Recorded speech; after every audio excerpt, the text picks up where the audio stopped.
My name is Shangruai. I was leading my team on a secret mission in a tropical rainforest when things went terribly wrong. We walked straight into an ambush.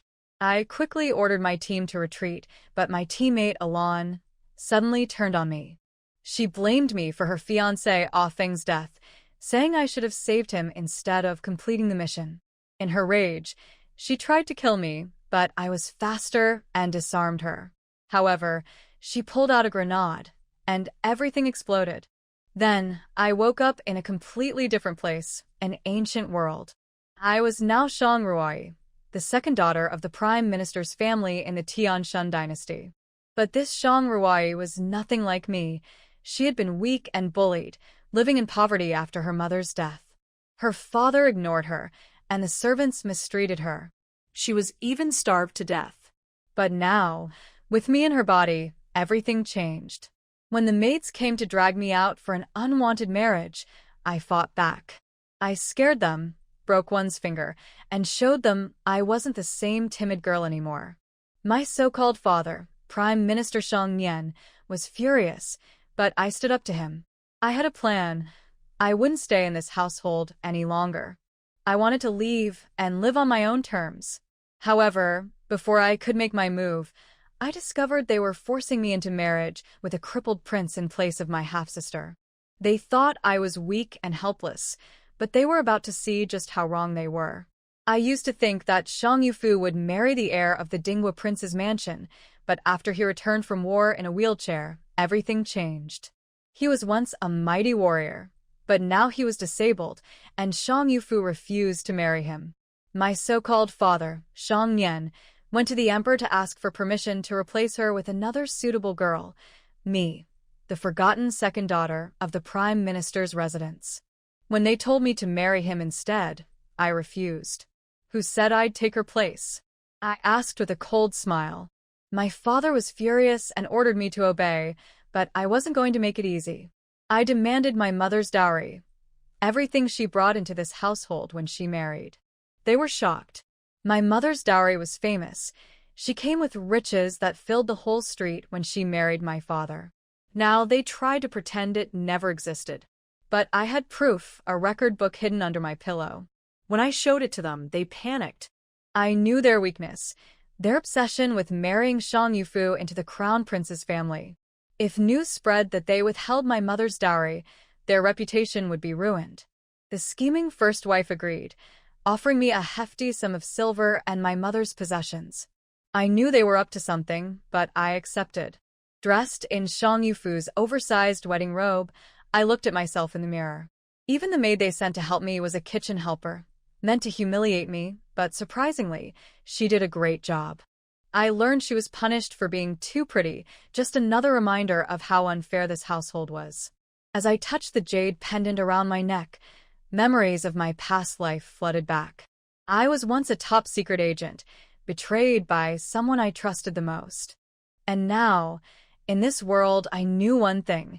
I couldn't trust anyone. Just as I was about to leave for the wedding, the first wife tried to intimidate me again, warning me not to delay.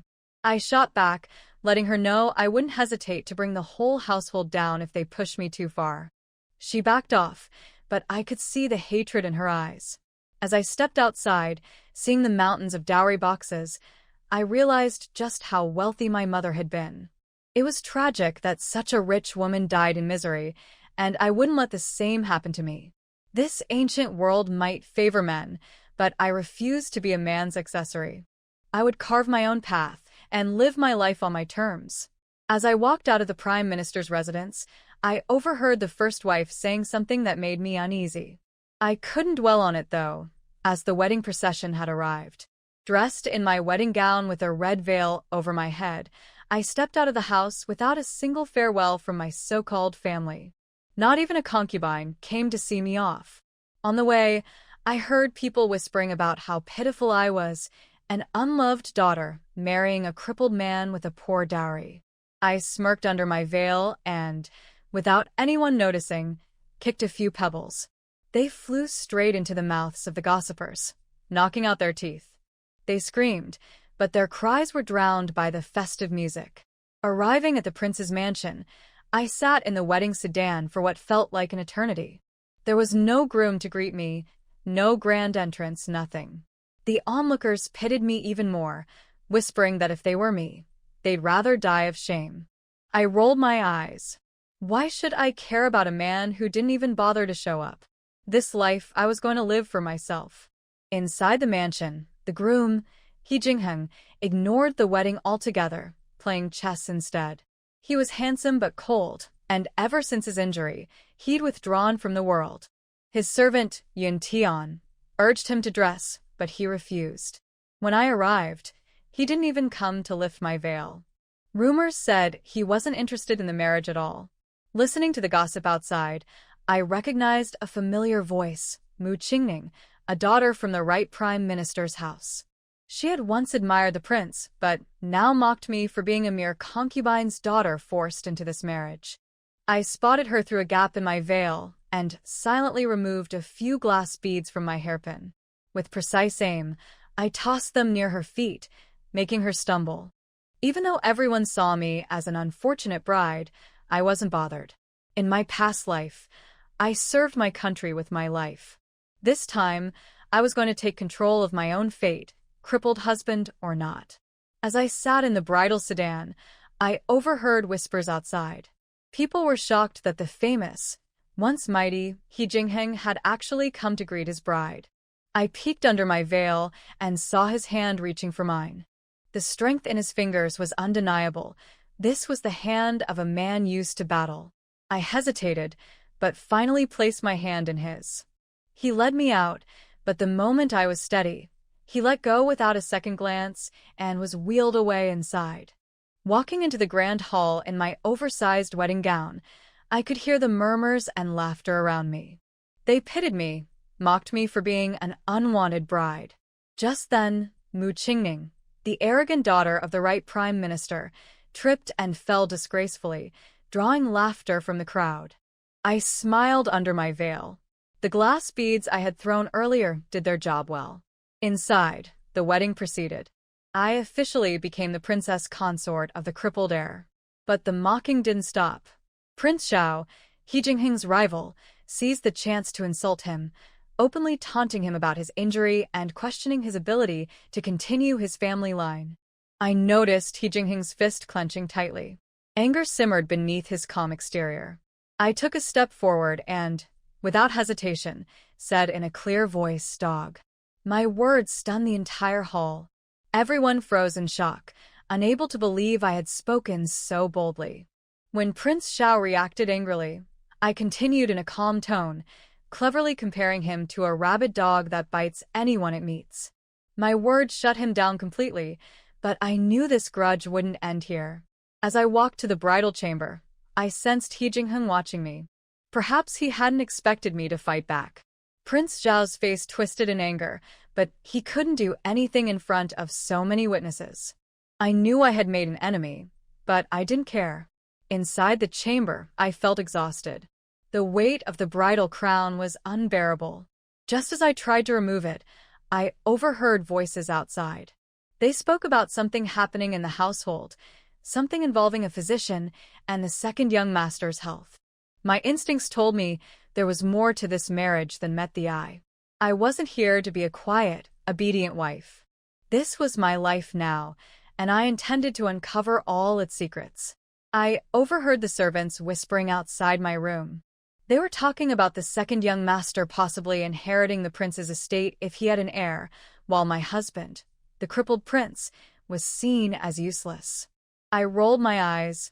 Clearly, they were speaking loudly enough for me to hear on purpose. But honestly, I didn't care. My only goal was to find an excuse to divorce He Jingheng, take my dowry, and live my life freely. As I removed my heavy bridal crown, my jade pendant string suddenly snapped, and while trying to catch it, I pricked my finger on a hairpin. A drop of my blood fell onto the pendant, and suddenly, I was surrounded by spinning lights. When I opened my eyes, I found myself in a high-tech medical lab from my previous life. I was shocked. Could this be some secret gift of my time travel? Rows of medical tools and medicines were neatly arranged, and I couldn't help but smile. With this, I could thrive in this new world, whether I stayed in the prince's mansion or left. Exploring further, I found a magical spring that smelled sweet, and a mechanical voice in my head told me it could cleanse the body and extend life.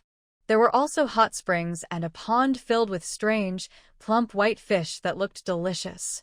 There was even farmland. I realized I could grow my own food and live comfortably. Curious, I tested whether I could bring items from the space into the real world. Picking up a scalpel, I exited the space, and it was still in my hand. This was a game changer. Before I could enjoy my discovery, a servant called from outside. "The prince is here." My heart sank. Did he really plan to consummate this unwanted marriage? I quickly sat down and covered my head with the bridal veil. When He Jingheng entered, I heard the wheels of his chair and his mocking voice. "Still waiting for me to lift your veil?" He sneered. "I have no interest in that." Under my veil, I rolled my eyes. If he wasn't interested, why come at all? He continued coldly, telling me I should be grateful for being accepted into the prince's mansion, despite being a mere concubine's daughter. I stayed silent, not wanting to provoke him. Eventually, he left without even looking at me. I let out a sigh of relief. I needed time to figure things out, and thankfully, he seemed to have no interest in me. If I played my cards right, I could leave this marriage without losing my dowry. Still, I couldn't shake off the words of my stepmother before I left my father's house. "You may take the dowry, but will you live long enough to enjoy it?" What did she mean? Meanwhile, in the prince's study, He Jingheng was dealing with terrible news. His father, the powerful warlord, had gone missing after a brutal battle, and his fate was unknown. Despite sending search parties, there was no trace. He Jingheng clenched his fists in frustration. If he weren't injured, his father wouldn't have needed to fight. The next morning, I was woken up early to prepare for the formal tea ceremony to greet the prince's mother. As I dressed in layers of heavy clothes, I asked about the prince's whereabouts. "The prince is busy today. You'll attend the ceremony alone," the maid replied politely. I was surprised.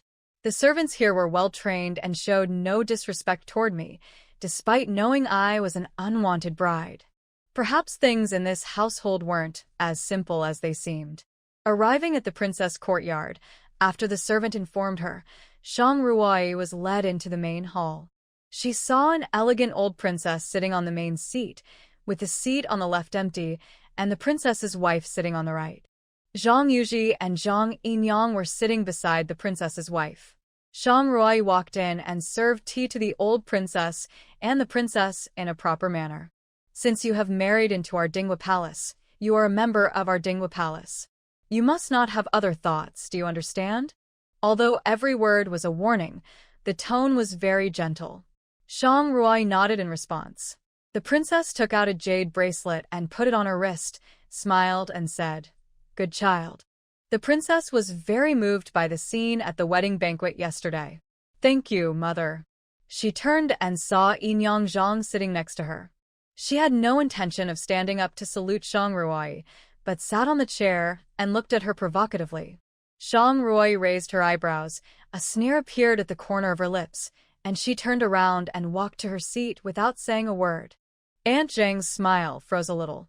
She didn't expect that she would not even pay attention to her. Shang Ruai just sat down in her seat when she heard Aunt Zhang cough lightly. She seemed not to hear it, sitting upright on the chair with a smile on her lips. Aunt Zhang's obvious hint was still completely ignored, and she couldn't help but feel a little angry. Aunt Zhang was born in a family of military generals. Her father was once the deputy general of Prince Dingwa. She was extremely beautiful and deeply loved by the prince. Normally, she should be promoted to a concubine, but the old princess never nodded, so she has been a concubine until today.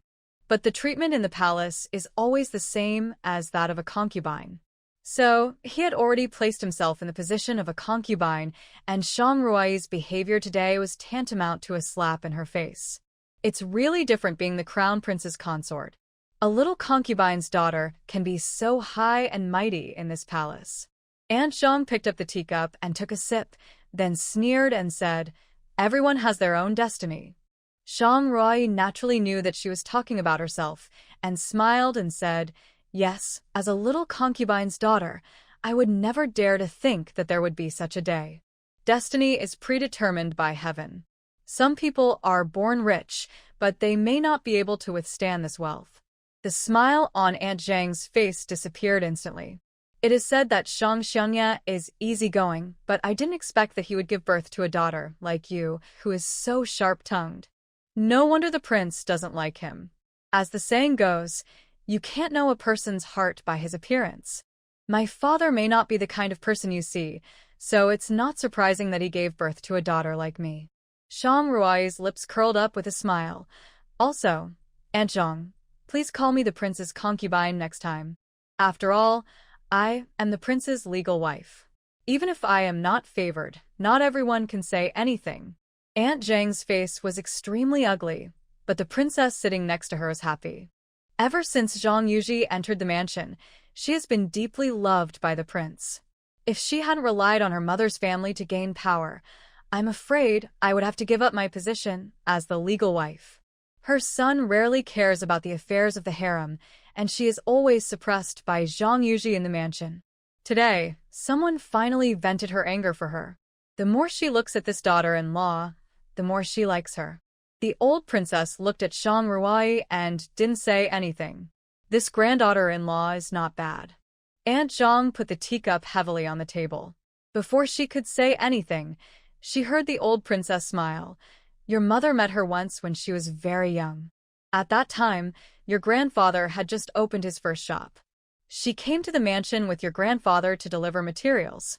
The little girl is very clever and quirky. It's a pity that she married your father." Aunt Zhang had to swallow the words that came to her mouth.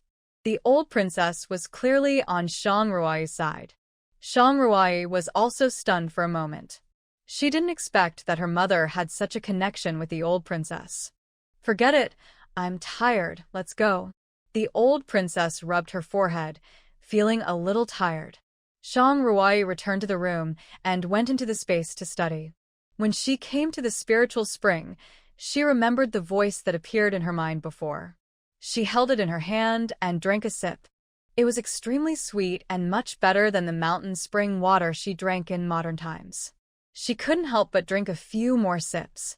When she stood up and prepared to look at other places, she suddenly felt a sharp pain in her abdomen, and then the pain spread throughout her body, as if every bone and every inch of skin was burned clean. She curled up on the grass, her face pale, big beads of sweat dripping from her forehead, and screams of pain overflowed from her mouth. After an unknown amount of time, she woke up from her coma and looked at the blue sky, and was in a trance for a moment. Suddenly, a foul smell came, and Shang Ruai gradually regained her clarity. "What is this smell?" She was about to cover her mouth and nose with her hands, but the smell became even more pungent. She sat up suddenly and found that her body was covered with mud, and the stench was actually coming from her body. Thinking of the severe pain in her body just now, could it be that this spiritual spring was expelling impurities from her body? The stench came again, and Shang Ruai hurriedly jumped into the hot spring pool and washed several times before the mud on her body was washed clean. She found that her skin was much more delicate than before, and her body was extremely relaxed, as if she could fly at any time. Is this the legendary marrow cleansing and meridian removal? Such things originally only existed in legends, but I didn't expect it to really happen to me today. Feeling the wonderfulness of this space, Shang Ruai once again thanked God for his favor. In her previous life, she was an atheist and felt that all this was false. She didn't expect that there would really be reincarnation and rebirth. In the next few days, He Jingheng seemed to have disappeared and never returned to the palace. Shang Ruai was also happy to be idle. She directly threw the matter of returning home to the clouds. That day, just after breakfast, she heard the voice of the servant outside the courtyard. "Prince." Shang Ruai frowned. What was he doing here? Yun Tian pushed him into the room. He Jingheng looked at her back and sneered.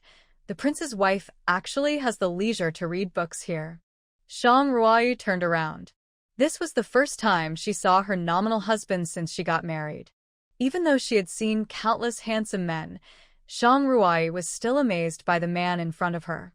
The man wore a black robe. His black hair was like satin, his nose was high, his lips were slightly pursed, his face was well-defined, and his narrow eyes were too cold.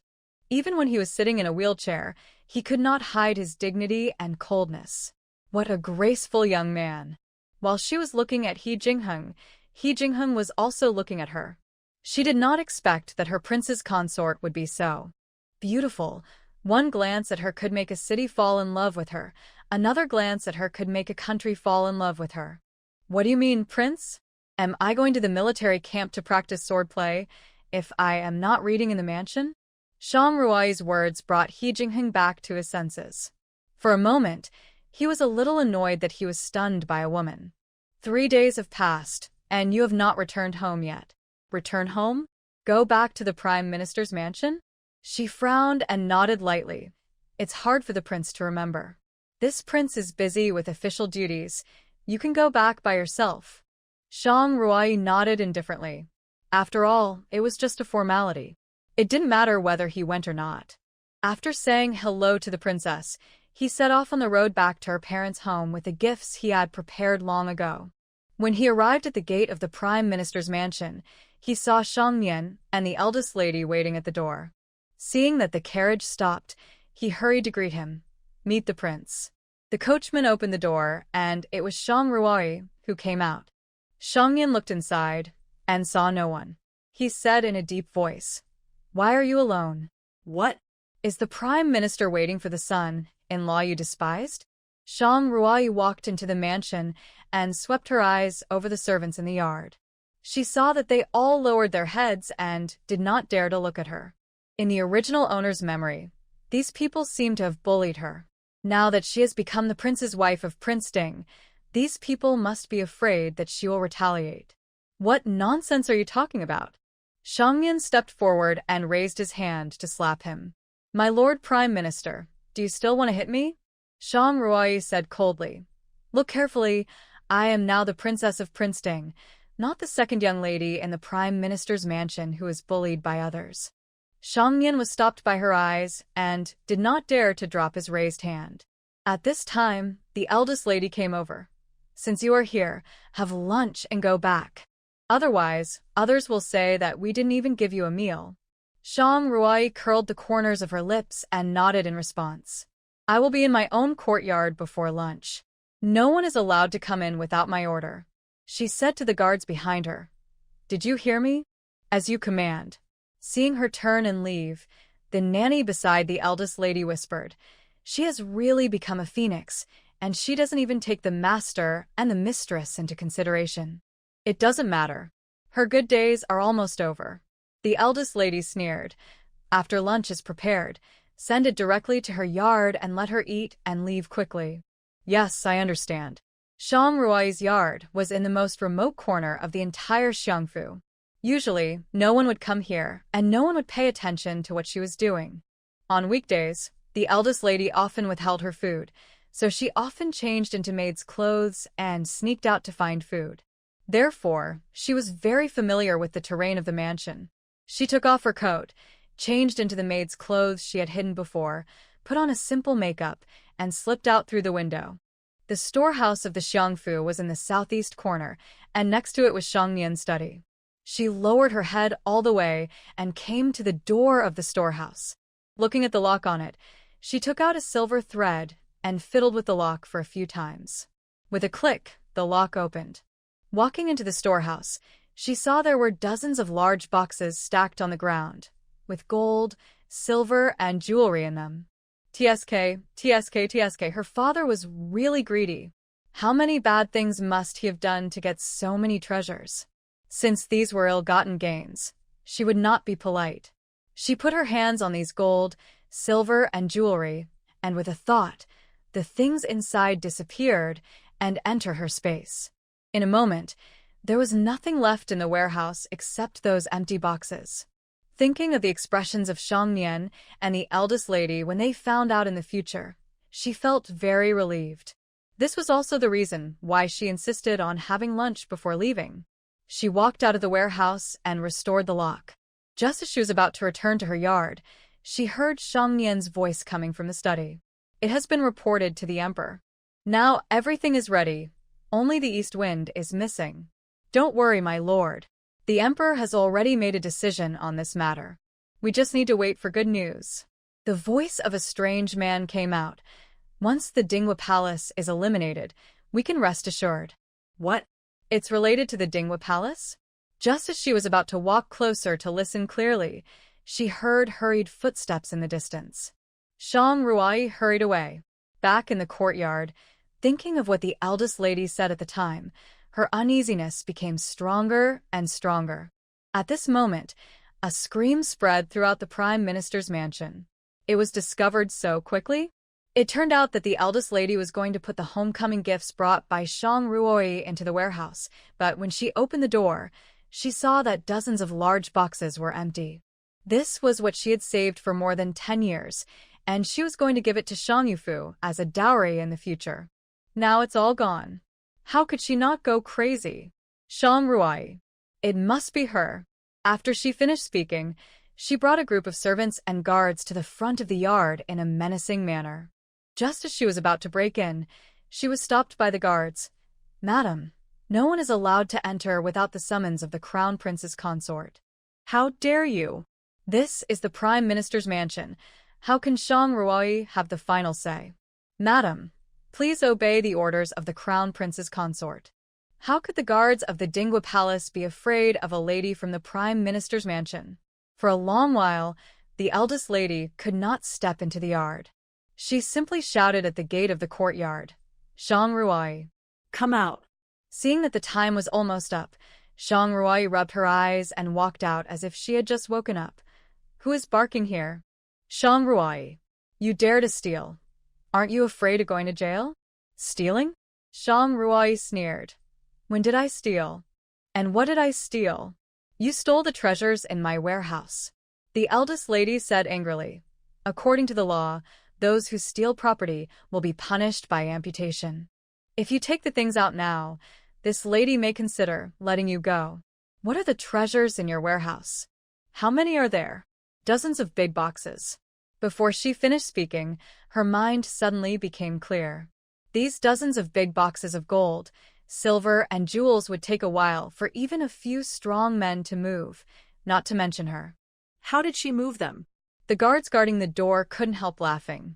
How could their crown prince's consort move dozens of boxes? Madam, you have to provide evidence when speaking. Otherwise, it is a serious crime to slander the royal family. Shang Ruai adjusted her sleeves and said coldly, also, in the future, please call me Crown Prince's consort. If you call me by my full name again, you will be punished for disrespecting the royal family according to the law. The madam was furious. Those were dozens of boxes of priceless treasures. How could they disappear like this? Then where are my treasures? Where are my treasures? If you don't believe me, just send someone to search. You can see my dilapidated yard clearly at a glance. See if there are the dozens of boxes of treasures you mentioned. The eldest lady couldn't stop shaking all over. She fainted without holding on. Shang Ruai walked out of the yard and watched the servants hurriedly helping the eldest lady up. A smile appeared on the corner of her lips. Go back home. Just after returning to the palace, before she had time to drink a sip of tea, she was called to the main hall. As soon as she entered the door, a teacup broke at her feet. You little witch! It turns out that you married into our Dinghua Palace to be a spy. Aunt Zhang said loudly in a shrill voice. How dare you frame me? Shang Ruai looked at Aunt Zhang in confusion. Aunt Zhang, what are you talking about? Humph. You know best what you're talking about. Shang Ruai's eyes were already filled with impatience. Aunt, there is no need to play guessing games. Just say what you want to say. Ruai, our He family has never treated you harshly. Why do you want to do such a thing? The princess' eyes were red. Although you are the daughter of the Prime Minister, since you married into our palace, no one has ignored you. Why did you put those forged letters in the study? Forged letters? What are they talking about? Mother, what are you talking about? The old princess frowned and said in a deep voice, Your father took a stack of letters to the emperor today, and reported our Dingwa Palace. He said that our Dingwa Palace was collaborating with the enemy and selling out the country, and these letters. She looked at Shang Ruai, her eyes full of scrutiny. Your father said that you found it in the study. What? How is this possible? I don't even know which direction the door of the study and the palace opens. How could I look through the letters? Shang Ruai looked at the old princess and said in a deep voice, Besides, I have already married into the Dingwa Palace. What good will it do me to do these things? Then, what's the matter with these letters? It must be that old thing Shang Yan. Shang Ruai finally understood why Shang Yan would rather hand over all her mother's dowry and marry her into the Dingwang Palace. It was just to frame her with a legitimate reason, and when she returned home, these pre-prepared letters would be presented. A complete frame-up plan was completed.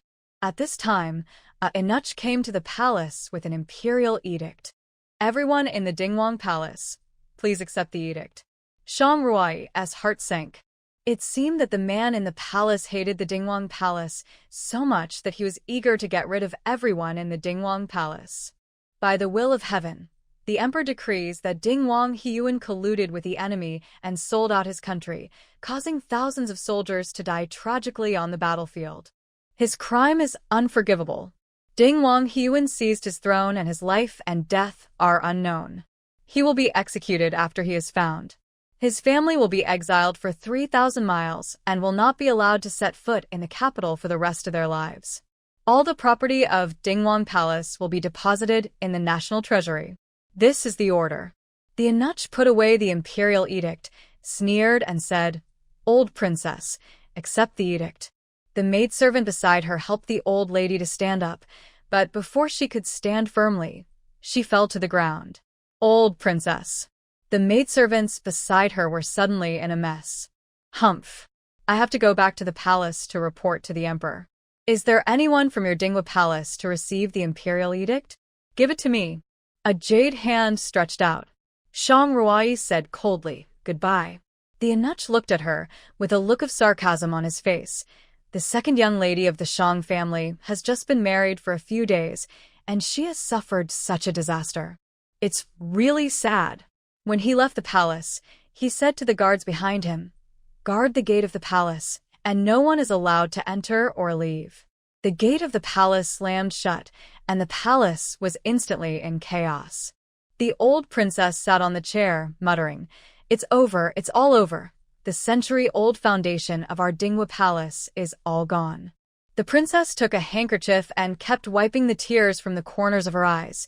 Someone just sent a message that Jing Hung was detained as soon as he returned to the military camp in the morning. He was not in good condition to begin with, and now I don't know how much torture he has suffered. In the room of Aunt Zhang, people were packing up their gold and silver jewelry, trying their best to hide them on their bodies. Shang Ruai took advantage of everyone's unpreparedness and quietly came to the backyard and opened the storeroom filled with her dowry. After a while, the storeroom was empty, without even a leaf left, and all were put into the space. She also visited several storerooms where valuables of the palace were stored. After she left, the entire palace was emptied. Even if these things are thrown away, they must not be given to that dog emperor, who can't tell right from wrong.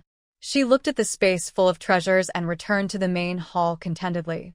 At this moment, a group of soldiers rushed into the palace, and the leading captain said coldly, Come on, take them away. Off their gorgeous clothes, put them in a prison car, and send them out of the city immediately.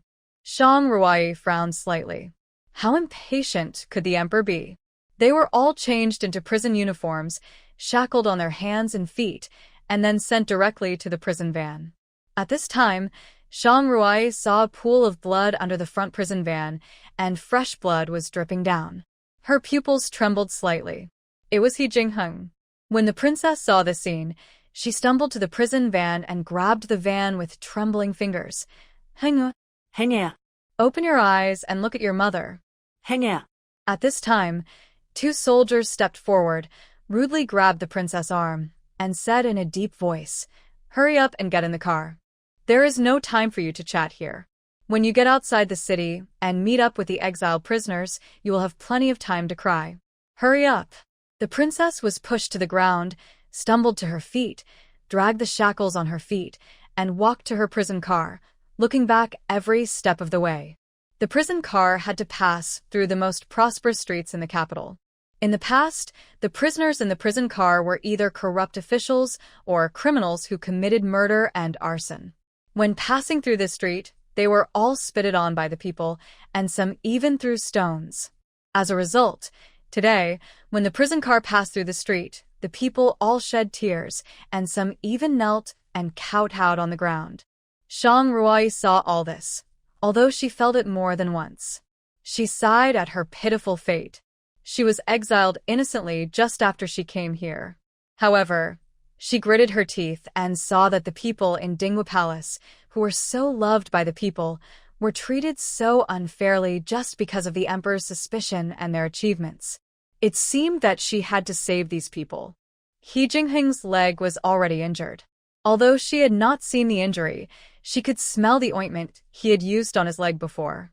It was indeed used for broken bones, but the current leg injury was probably a bit tricky. Aunt Zhang was still chattering in the prison car. Shang Ruai, you jinx. It's all you. It must be that your fate is in conflict with Dinghua Palace. Otherwise, why were you fine before you married in? But as soon as you married in, our Dinghua Palace had such a big thing?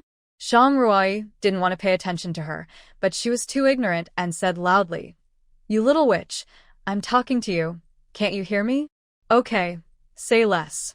The old lady looked at Shang Ruai and said in a deep voice, "Ruai, now that Jingheng has divorced you, you can be free again and will not be burdened by our Dinghua Palace. Are you willing?" When Aunt Zhang heard this, her face changed instantly. "Old lady, how can you let her leave like this? We were all harmed by her." The old lady turned a deaf ear to him and just looked at Shang Ruai with a sharp gaze. Shang Ruai was stunned for a moment when she heard the words. To be honest, from the day she married into the palace, she had made up her mind to find an opportunity to divorce He Jingheng and give her freedom. From then on, the sky was high and the birds flew freely, the sea was wide, and the fish leaped freely. She just wanted to be free and unrestrained in two lives. But now, He Jingheng was seriously injured and unconscious, and the only male left in Dinghua Palace was the bully He Chinian. It was simply a pipe dream to expect him to take care of her on the way to exile. It was impossible for these ladies to reach the place of exile alive. But she couldn't watch loyal people die, no matter in her past life or this life. She looked at the old princess and said firmly, "Since I married into the palace, I am a part of the palace. How can I live alone at this time?" The old princess' eyes eased, and she rarely smiled. "Okay. From today on, Shang Ruai is my personally appointed granddaughter-in-law. If anyone dares to insult her again, don't blame me for being rude." Upon hearing this, Aunt Zhang's face changed several times, and she finally stopped talking. Although the Dinghua Palace was sealed, and they became prisoners, the old princess was still her mother-in-law. How could she dare to contradict her? The princess looked at the prison car in the front with a worried look, and her tears could not stop falling. What about Heng? The old princess frowned and slowly closed her eyes. When they arrived at the outskirts of the city, a team of soldiers stood under the shade of the trees, fanning the wind impatiently, watching the prison car coming, and said coldly, "Hurry up, what time is it now?" Shang Ruai and others were pulled off the prison car, and Aunt Zhang fell to the ground without standing firmly. Ouch, ouch. She covered her legs and sat on the ground wailing. At this time, a soldier took a whip and whipped her hard, shouting, "Why are you howling? Why don't you stand up quickly? Do you still think you are a lady? I tell you, on the way to exile, you will be no different from those people." He pointed to the prisoners who were covered with dirt and whip marks not far away. "If you are disobedient or lazy, don't blame me for whipping you.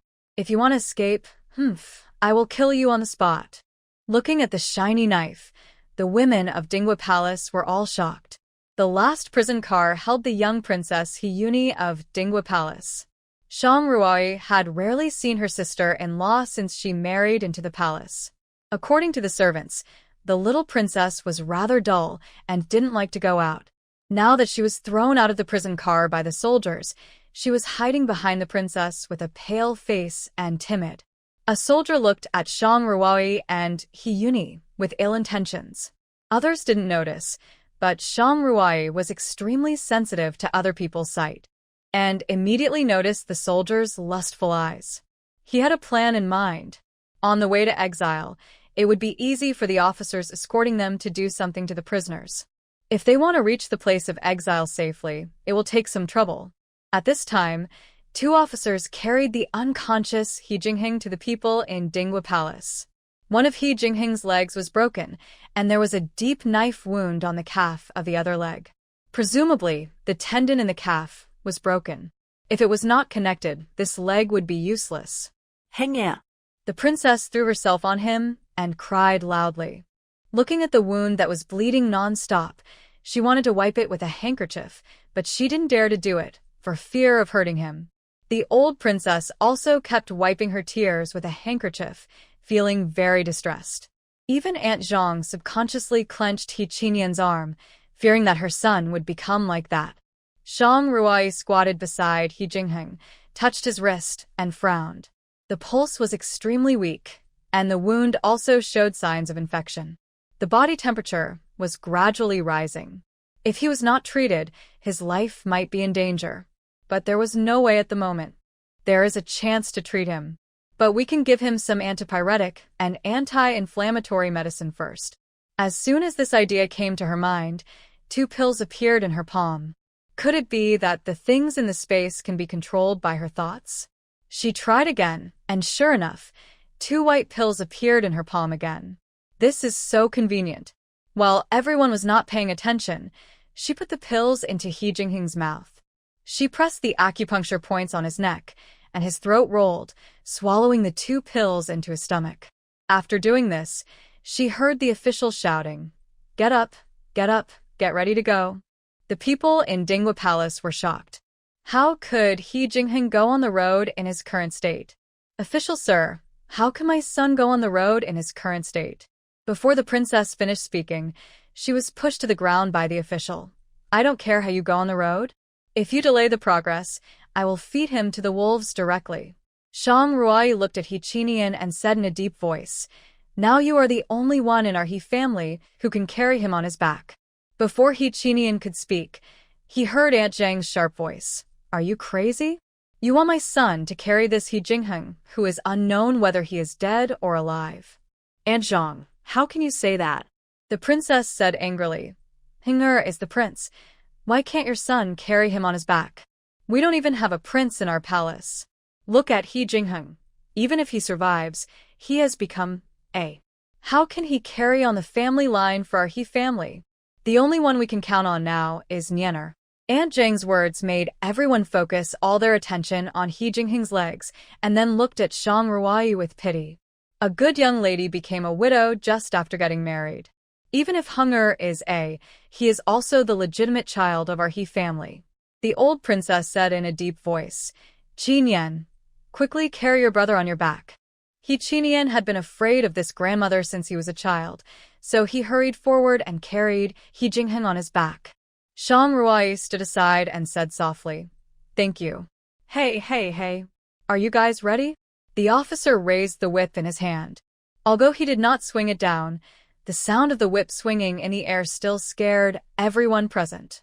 He Yuni was so scared that she kept crying softly. Seeing this, Shang Ruai walked up to her and took her hand. "Yuni, don't be afraid." "Sister-in-law." Shang Ruai patted her on the back. "You must follow me closely." Thinking of the look in the officer's eyes, Shang Ruai said in a deep voice, "No matter where you go, you must call me even when you go to the toilet, understand?" "Yeah."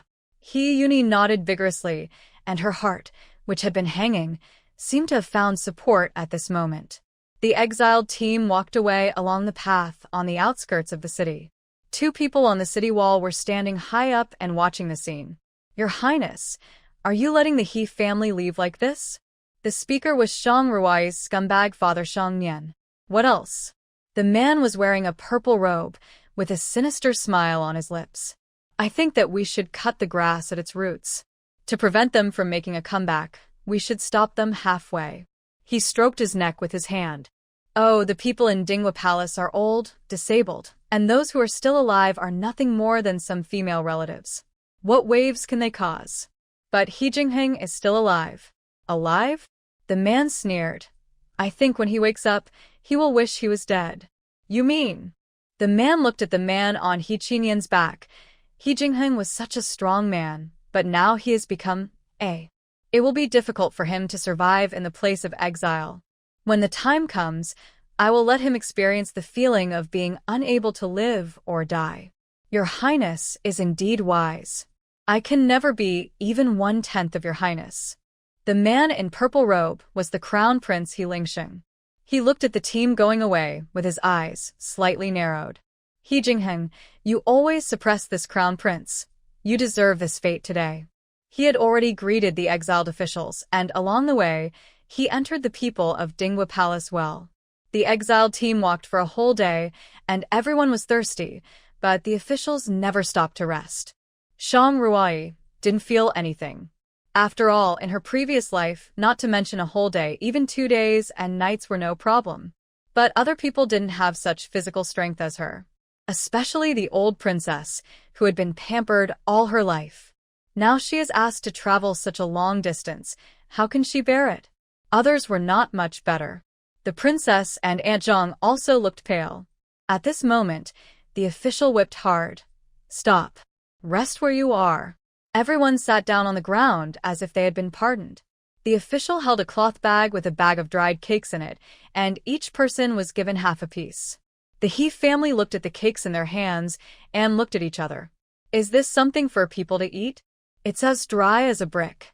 If you take a bite of it, your teeth will fall out. And it's dry, and there's no water to drink. Wouldn't you choke to death? At this moment, Zhang Ruoi found an exiled prisoner, walked up to the official, and secretly took out a few copper coins. The official took out a water bag from the box, and another prisoner exchanged a silver earring for 2 white flour buns. It turns out that this can be done. The other prisoners were not surprised at all when they saw this scene. It seems that this matter is a convention. In other words, many of the exiled prisoners were former officials of the imperial court or their relatives, and they all had some background. Although the officials said they wanted to beat and kill them, they knew in their hearts which ones could be beaten and killed, and which ones had powerful families that could not be touched, so they had to make some concessions. The exiled officials who could hide some money had people at home. Such people could not be touched. Those who were penniless and had no background were more miserable, and most of them died on the way before they reached the place of exile. The He family also saw this scene. The princess pulled Shang Ruai's sleeve and took out a gold bracelet from her arms. She whispered, I hid this secretly. You can use it to exchange for some water and food. How can you swallow this dry stuff? Shang Ruai shook her head. Mother. Forget it. Why call me mother? The palace is gone. Just call me mother in the future. Yes. The old princess whispered. Just call me grandmother in the future. Shang Ruai nodded. Yes. Mother, when we get to the place of exile, our life will be better. I remember that my father's former disciple is a manager in the place of exile. No matter what, they will give my Qin family face. Princess Qin whispered. The old princess nodded and closed her eyes to rest. Shang Ruai returned the bracelet to Qin and said softly, Mother, please keep this bracelet for yourself. I still have some silver on me. If we save it, it will be enough for our family to eat and use along the way. You must hide your things well. Perhaps they will be of great use to us in the place of exile. After she finished speaking, she took out a few silver coins from her arms, walked up to the official and said softly, Brother official, I wonder how many water bags and steamed buns I can get with this silver? The leading official saw that it was her who came to deliver the silver and snorted coldly. This silver is for a water bag and a steamed bun. Shang Ruai understood that he was looking at her to serve her a different dish. He just wanted more silver. She smiled. So expensive? Could it be that my father remembered it wrong? Before leaving the city, my father gave me some silver and said that I could find the official brother on the road to exchange for some rations. It seems that a few copper coins can buy a water bag. If it is so expensive, I am afraid that I will starve to death as soon as I leave the capital. Your father? Yes. My father, the left prime minister of the dynasty, Shang Nian. Shang Ruoyi stared into his eyes without any guilt. Shangyan? Prime Minister Shang. You mean before leaving the city, Prime Minister Shang came to you? Shang Ruoyi nodded without blushing. Of course. The official's heart sank. Prime Minister Shang did come to the city gate with the prince today. Shang Ruoyi didn't expect that the lie she told casually would actually come true. The official looked at her for a few times and weighed the silver in his hand. The prince only told him to deal with the people in Dinghua Palace, but he didn't say to deal with Shang Xiangye's daughter. It seems that this little girl in front of him really can't be offended easily. He took out 4 water bags and a few white flour buns. Even if you are Shang Xiangye's daughter, you are now a prisoner. Do you know the difference? Thank you, brother official. When my father takes me back to the capital, I will definitely ask him to promote you. Shang Ruoyi smiled, turned around and walked to the He family and distributed the water bags and buns. Ruoyi, what did you just say to the official? They actually gave us so many things. Qin handed the steamed bun to the old princess and said with a smile, although this white flour steamed bun is much worse than the one in the mansion, it is much better than the cake. It's okay, mother. Let us try to have white flour steamed buns to eat along the way. She handed over the water bag. Mother, grandmother, drink more water. After the 2 drank it, they instantly felt much more comfortable than before. Qin smiled and said, maybe it's because I haven't drunk water for too long. I didn't expect the water to be so sweet. Shang Ruoyi just smiled and said nothing. Of course the water is sweet. She added spiritual spring water to the water bag. Yes, this water tastes really good, and I don't feel as tired as I just now. The old princess put away the water bag. We have to drink water on the way, so we have to save it. Shang Ruoyi picked up the water bag and walked to the still unconscious He Jingheng, poured some spiritual spring water into his mouth, and after a while, he woke up slowly. Where is this? We'll leave the capital soon. Shang Ruoyi said lightly. Since you're awake, eat something. She handed the steamed bun over. He Jingheng looked at it for a long time, as if he had just come to his senses. He snorted coldly. Since the goal has been achieved, why do you still have to come to exile and suffer? Don't you think we haven't been hurt enough? With the prince's intelligence, you should know that I didn't do this. She stuffed the steamed bun into his hand. Even if it wasn't me, there would be others. It's just a formality. He Jingheng looked at her coldly. You know yourself well. Shang Ruoyi said in a deep voice. Don't worry, prince. After we get settled in the place of exile, we will divorce. I won't drag you down. Duan think of dragging me down.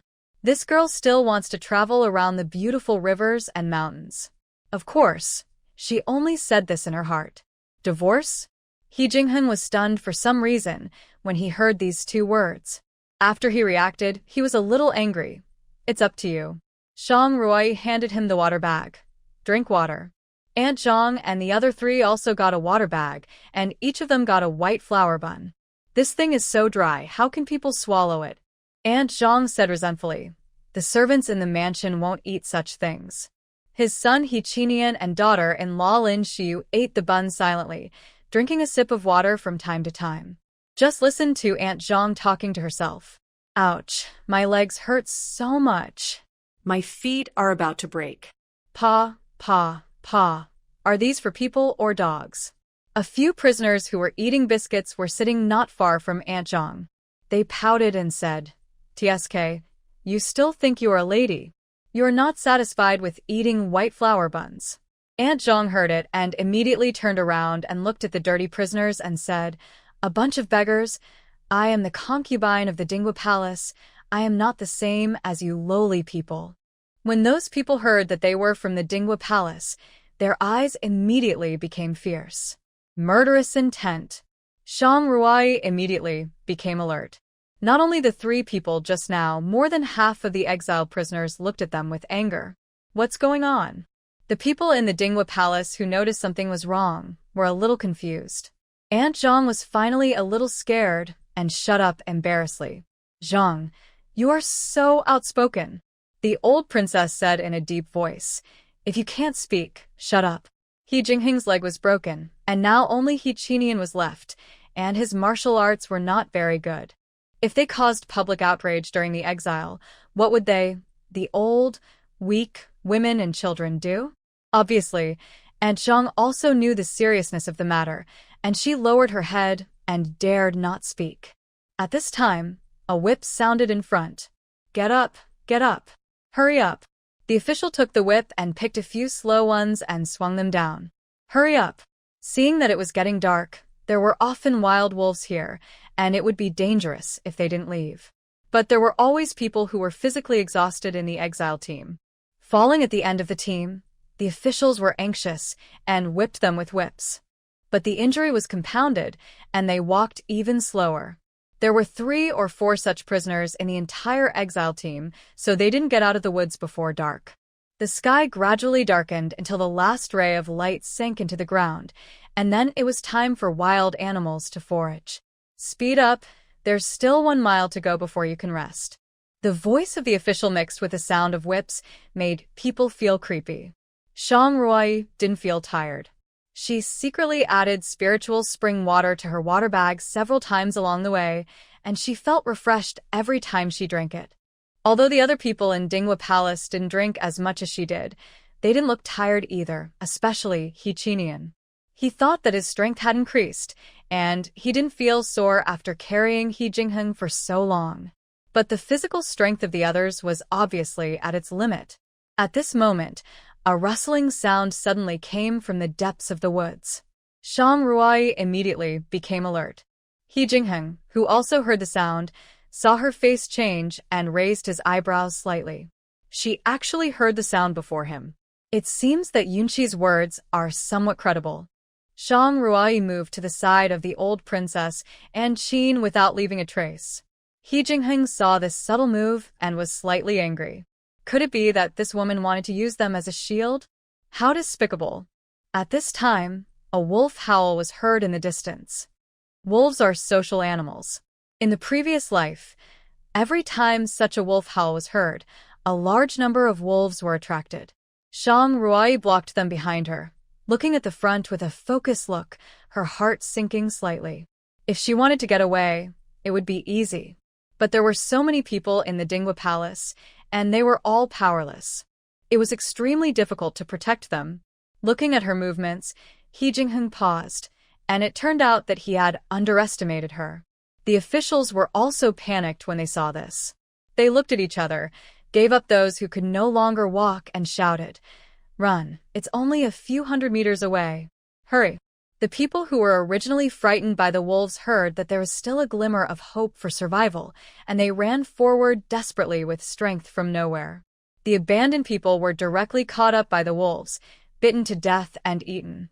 But how could those few people be enough for dozens of wolves? Another wolf howl was heard, and dozens of wolves ran over the bodies of those people and rushed into the crowd. Zhang Ruai always paid attention to the movement behind her. Seeing that several more people fell into the mouths of wolves, the uneasiness in her heart gradually increased. Blindly running away is not a solution. How can they run as fast as wolves?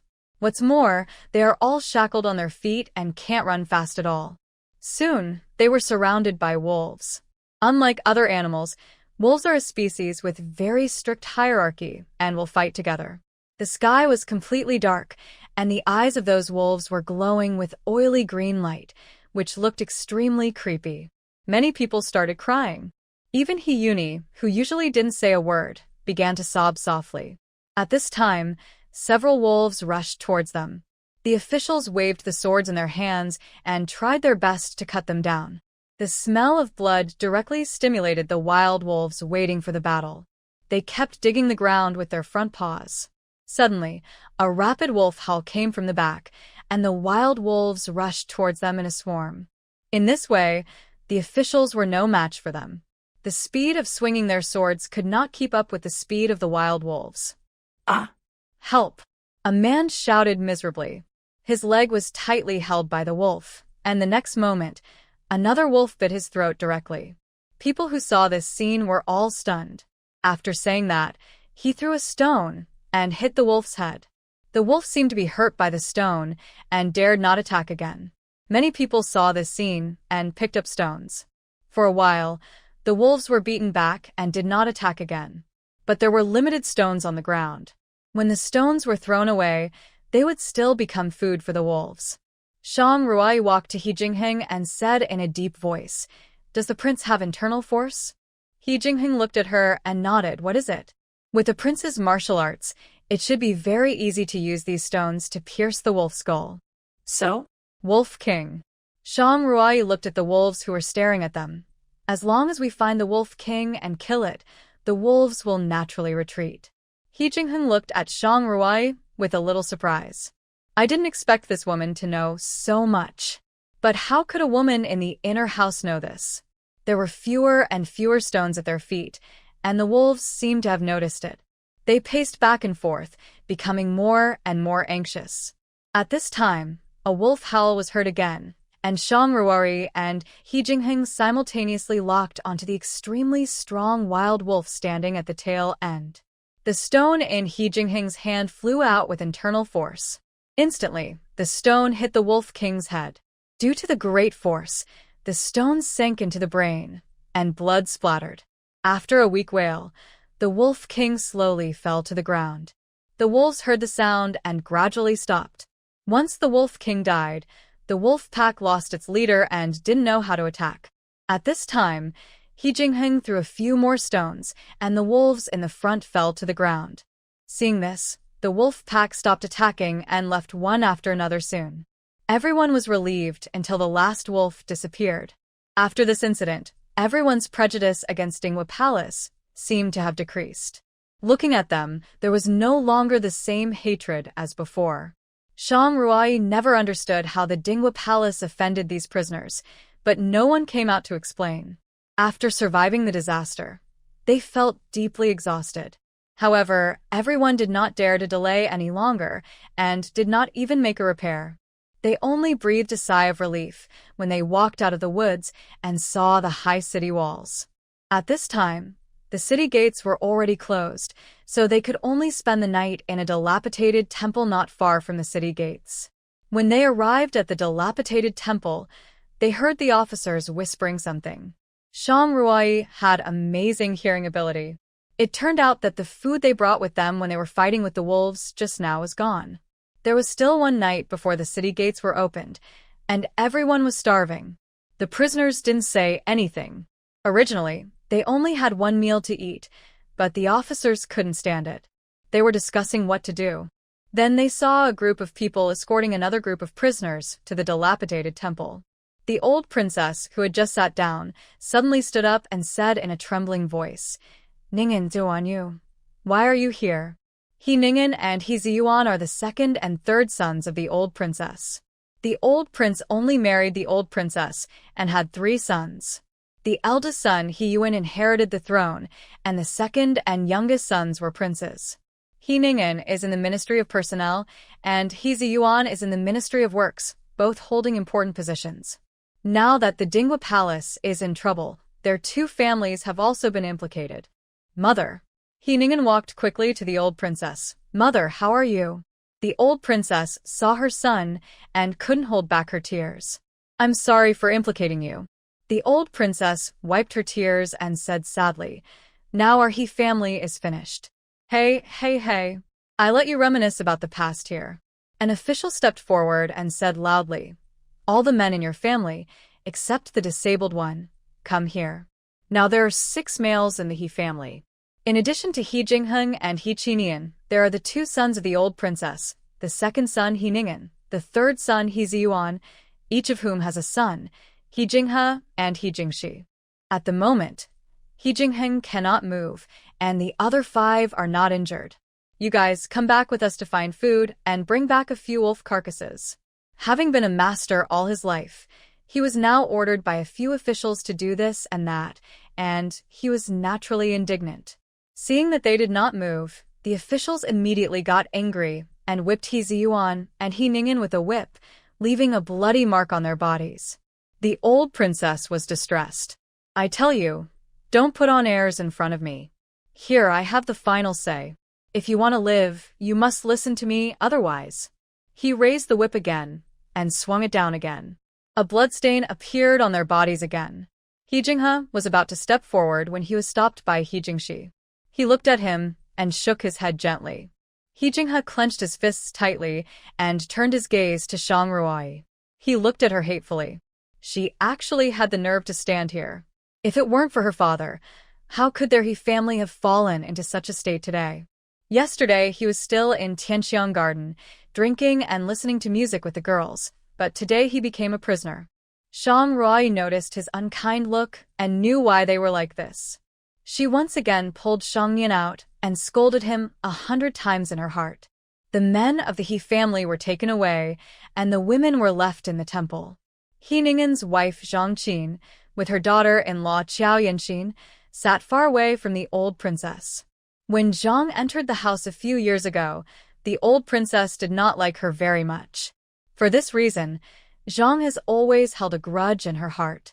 However, since the separation of the family, her husband always felt that the status of the prince was already very satisfied. He did not seek advancement. He also held an idle position in the Ministry of Personnel. Many things in the mansion had to rely on the help of the Dingwa Palace. Even if the old princess did not like it, she would often visit the palace and ask for money.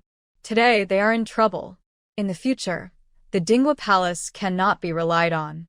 It is good that the old princess is not a burden, so she no longer pretends to be filial. Qin walked up and handed her the water bag. "Why don't you say hello to Mother, my second brother's wife?" "Huh? Does a mother dislike me very much on weekdays?" I thought that Mother must be in a bad mood at the moment, so I didn't go to offend her. She said this, but her ace didn't move at all, but the water bag remained. The old princess had known the character of her daughter-in-law for a long time, so she didn't like her for all these years. Qin saw this, smiled, and went back. Instead, He Ziyuan's wife Lin brought her daughter-in-law Tsong Fangji to the old princess and said softly, "Mother, you have suffered." The old princess patted her hands. "It's okay for me. I'm so old, and I'm about to be buried. It doesn't matter if I die." "But you, hey." Lin saw Shang Ruai standing aside, and her smile faded a little. This must be the daughter of Lord Shang. Shang Ruai bowed.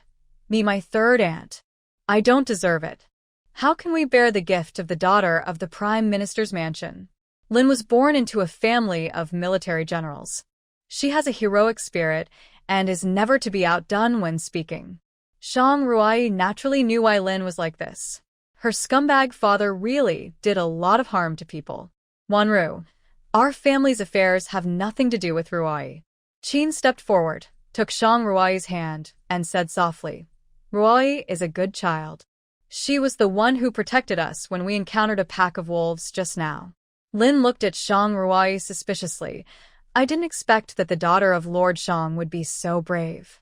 I remember that Lord Shang looked down on our military origin the most, didn't he?" Shang Ruai smiled and said, "My father's eyesight is not very good, and his mind is not very good either. After all, he can get to where he is today not by relying on real talent or foresight, but by the money used by my biological mother."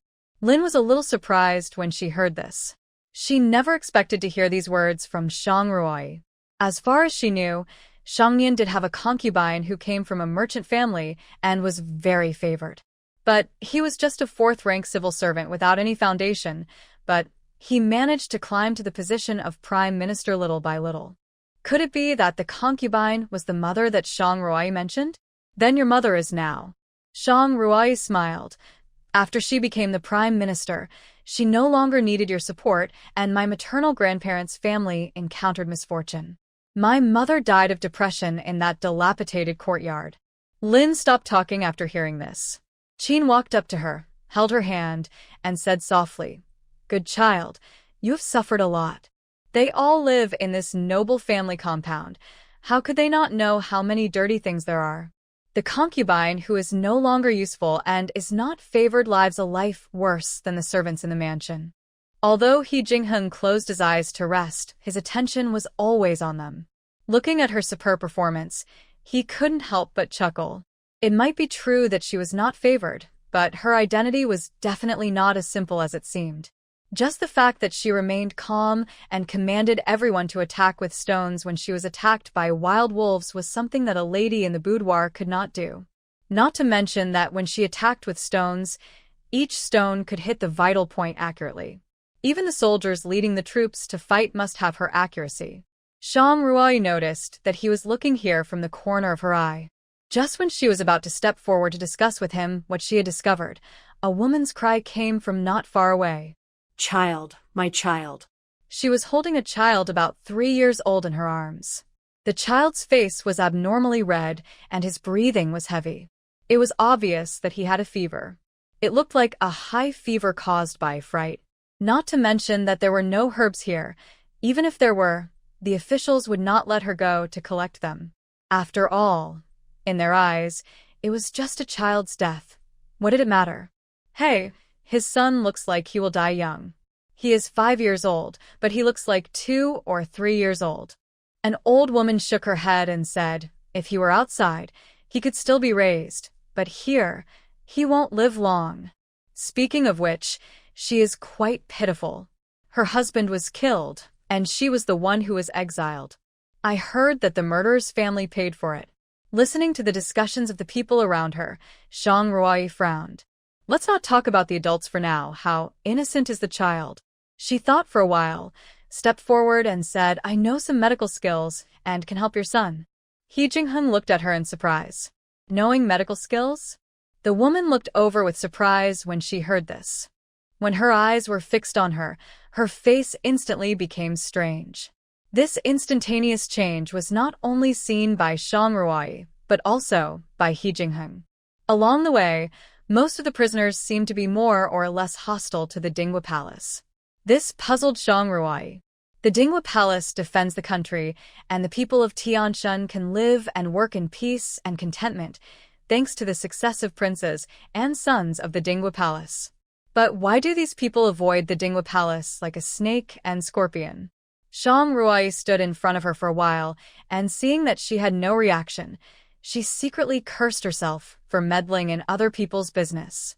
Just as she was about to turn around and leave, she heard her weakly ask, Can you really save my son? Shang Ruai shook her head. I'm a doctor, not a god. I can only do my best. The woman thought for a moment and handed the child to her. Shang Ruai took out the water bag and gave him a few sips of spiritual spring water. In a short while, the child's temperature dropped a little. While no one was paying attention, Shang Ruai took out a fever-reducing medicine and put it into the child's mouth. With 2 measures in hand, the high fever soon subsided. Benefactor. Benefactor. The woman knelt in front of her holding the child. Thank you for your rescue, young lady. Thank you. Everyone in Dingwa Palace looked at her walking back in disbelief. The old princess took her hand. I didn't expect you to know medical skills. Before, I had nothing to do in the mansion, so I read a lot of miscellaneous books. Shang Ruai smiled. I only know the basics. I'm afraid others will laugh at me if I tell them. Zhang, who was sitting next to her, saw all this, spat, and murmured in a low voice. It's just luck. Do you really think you are a miracle doctor? Just then, there was a voice at the door.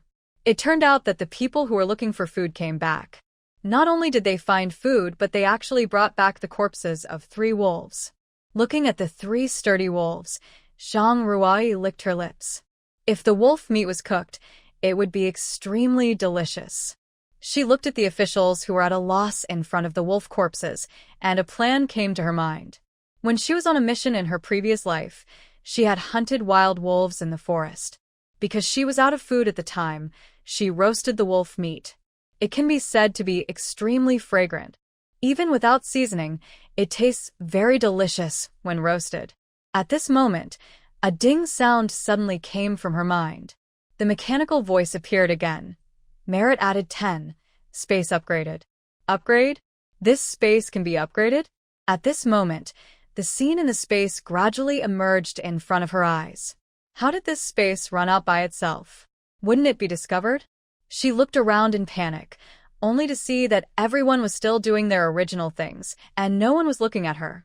Her heart finally slowly settled down. It seems that only she can see this space. This is the function of the space after the upgrade. At this time, an officer shouted, "Does anyone know how to cook?" The prisoners sat on the ground, all silent. Shangruai turned her eyes and said with a smile, "I can." The officer's eyes fell on her and they couldn't help frowning. You can cook? The daughter of the Prime Minister's mansion can cook? Who would believe it if this were told to others? Even ordinary daughters of officials have never done housework, let alone the daughter of the Prime Minister's mansion. He Jingheng looked at Shangruai with a little surprise, his eyes full of confusion. This was different from what he knew. She had a very hard time in the Prime Minister's mansion, and he knew this before getting married. The second daughter of the Prime Minister's mansion was timid and cowardly, and dared not speak loudly. Shangyan never asked about his daughter, and her life was worse than that of the servants in the mansion. Even so, she dared not resist, not a word of no. But since the day she got married, she was like a different person. All those who gossiped behind her back and ridiculed her in person, she would fight back in her own way. Today she even took the initiative to offer to cook for the officials. This really made him doubt whether the woman in front of him was the second daughter of the Prime Minister's mansion. Who is she? What does a person have to go through to change so thoroughly? Ha! Zhang snorted coldly. I say, it's better not to swell up your face. A daughter of the Prime Minister's mansion can cook? There should be a limit to lying. She glanced at Shangruai and said disdainfully, "Don't anger the officials because of the bad taste, and drag down our He family." He Ningen walked to Zhang's side. Although he didn't like what she said, he didn't stop her. After all, he didn't like Shangruai very much. Originally, he could live his life safely with the title of a prince, but because of Shangruai's father, his life was ruined, and his son's life was ruined. Shangruai glanced at Zhang indifferently. It's not for my second aunt to eat. The officials didn't say anything. Why are you in a hurry? Isn't it because I'm afraid that you will implicate our He family? Haven't you made us miserable enough? Zhang said angrily. If I had known that you would do such a thing, our He family would never let you, a jinx, into the house. Whether you can enter the house or not, it is not up to my second aunt to decide, nor can I decide it myself. Shangruai rolled her eyes. At least, I'm not marrying your son. You. Zhang was about to retort, but she heard the impatient voice of the official. Hey, from the He family, can you really cook? Shangruai nodded. It requires a lot of dry firewood. She walked forward and raised her hand in front of the official. What for? Sir, how can I cook with shackles on? Shangruai smiled and said, Are you afraid that I will run away? It was impossible to run away. The official looked at her and said coldly, I tell you, don't have any bad ideas. If you dare to run, the knife in my hand has no eyes. He opened the shackles on her hands. Shangruai moved her sore wrists and stretched out her hand to the official again. What are you doing again? A knife. How can you cut meat without a knife? The officer took out a dagger from his and handed it to her. Shangruai looked at the sharp blade, and He Jingheng discovered that the moment Shangruai held the knife, her temperament changed drastically. The whole person was like a sharp blade out of its sheath, radiating with edge. She took the knife and peeled off the wolf's skin very skillfully. She looked so skillful, as if she was a butcher who often did this. In a short moment, 3 complete wolf skins were peeled off. Alas, what a pity! This wolf skin can't be sold at a high price. If it is such a complete tiger skin, it will definitely sell for a high price. The officer smiled and said, I didn't expect you to have such a skill. He Jingheng looked at the complete wolf skin, and his eyes became very dangerous. This clean and neat knife technique is impossible to achieve without more than 10 years of skill. These wolf skins are all blood-stained, so we'd better deal with them quickly to avoid attracting wild beasts. An officer looked at the dense forest ahead and said in a deep voice, In addition to wild wolves, there are many other wild beasts in this dense forest. If we attract lions and tigers, none of us will be able to escape. Okay.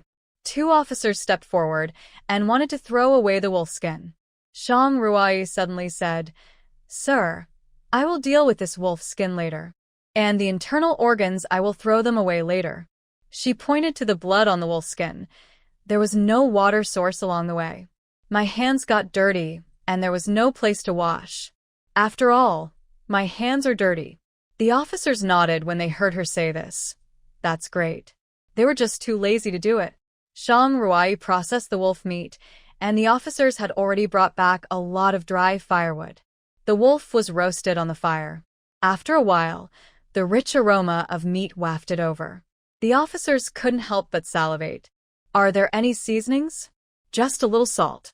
He took out a small porcelain bottle, which contained fine salt. You know, salt has been extremely precious since ancient times. Especially fine salt, which is rarely circulated in the market, and only those royal relatives and dignitaries can enjoy it. Ordinary people can only buy some coarse salt, but even coarse salt is not affordable for everyone. Use it sparingly. The chief official came closer. These salts are very precious. Shang Ruai nodded. Of course. She pinched the salt grains with her fingers and sprinkled them evenly on the meat. After roasting for a while, the wolf meat was cooked. Everyone present couldn't stop swallowing their saliva. Shang Ruai handed over the knife and was about to leave when she heard the chief official call her. Hey, besides barbecue, can you cook other dishes? Yes. He tore off a wolf leg and threw it over. From now on, you will cook for us. Okay. Shang Ruai looked at the wolf leg in her hand. A triumphant smile appeared on the corner of her lips. She knew that few people would refuse her cooking skills, and now taking over their stomachs was the first step she had taken. When the other prisoners saw that she actually had a wolf leg in her hand, their eyes lit up. They didn't expect that helping the officials to cook would be so well rewarded. A woman stood up and said flatteringly, Sir, I can cook too. Huh. Why didn't you say you could when you asked just now? You are very active when you see the wolf leg.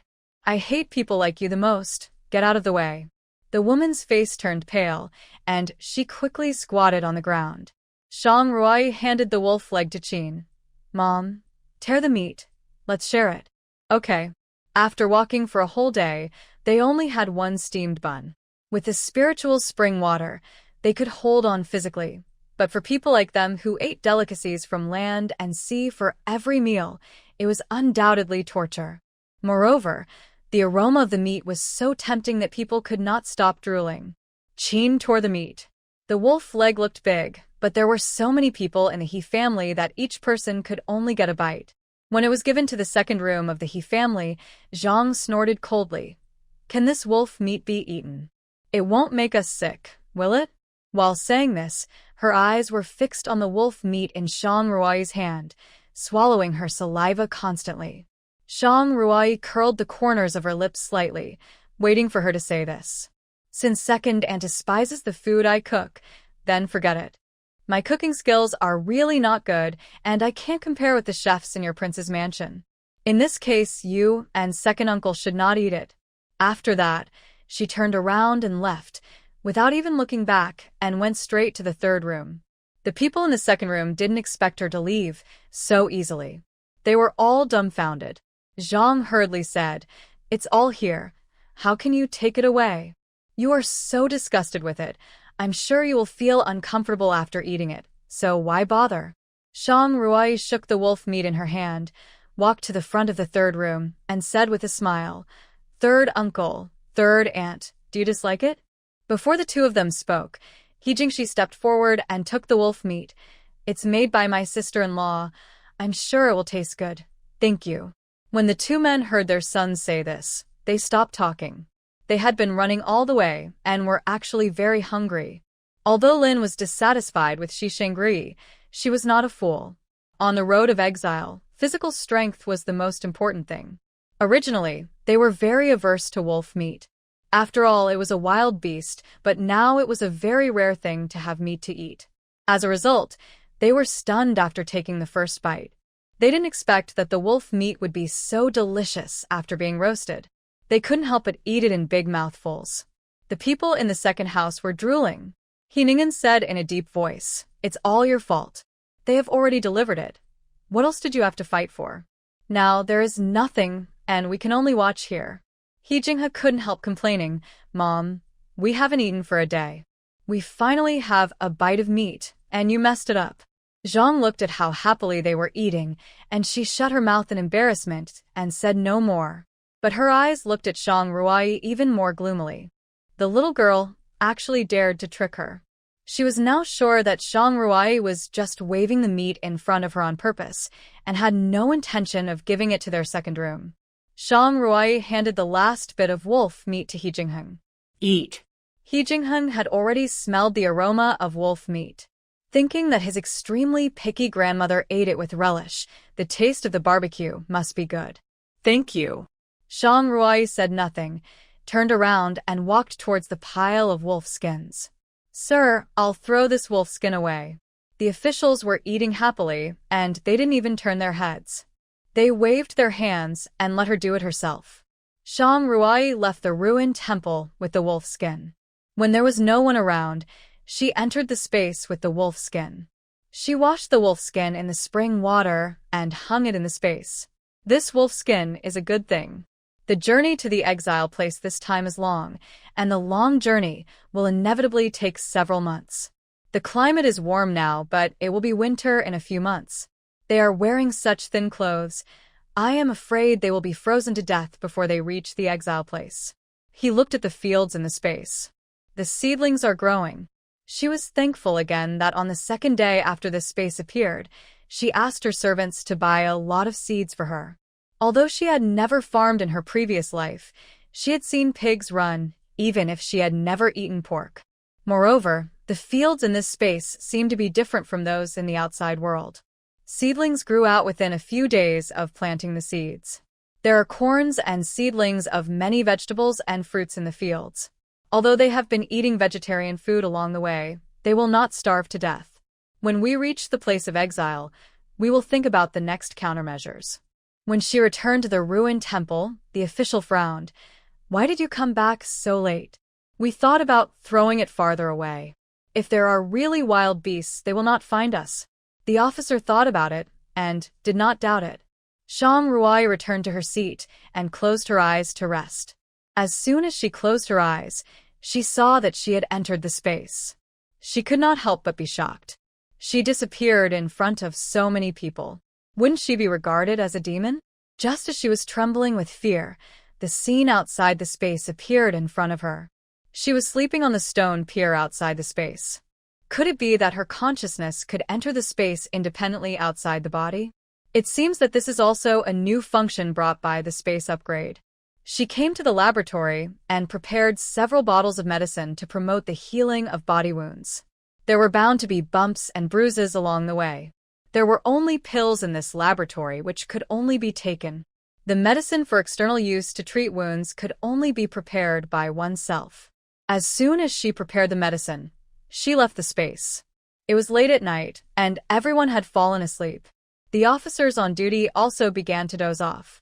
She walked to He Jingheng's side, and before she had time to squat, the man in front of her suddenly opened his eyes, and his sharp eyes like a hawk falcon frightened Zhang Ruai. He Jingheng saw that it was her, frowned slightly, and said in a deep voice, "What's the matter?" She took out the porcelain bottle and prepared to apply the medicine to the wound on his arm. "What is this? When I was dealing with the wolf skin just now, I found some herbs there that helped the wound heal." Zhang Ruai said nonsense seriously without blushing or beating her heart. He Jingheng covered the wound with his hand and looked at her eyes with disbelief. "You are like this. Are you still worried that I will hurt you?"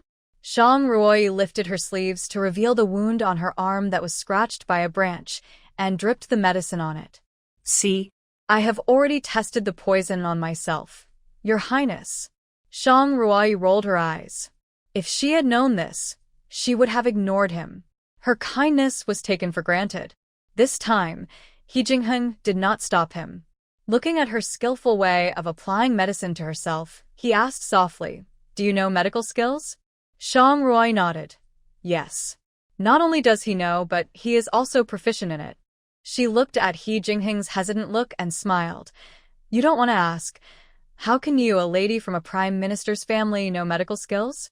Such a stupid question. He Jingheng touched his nose and said nothing. But the unnatural expression that flashed across his face proved that Zhang Ruai's guess was correct.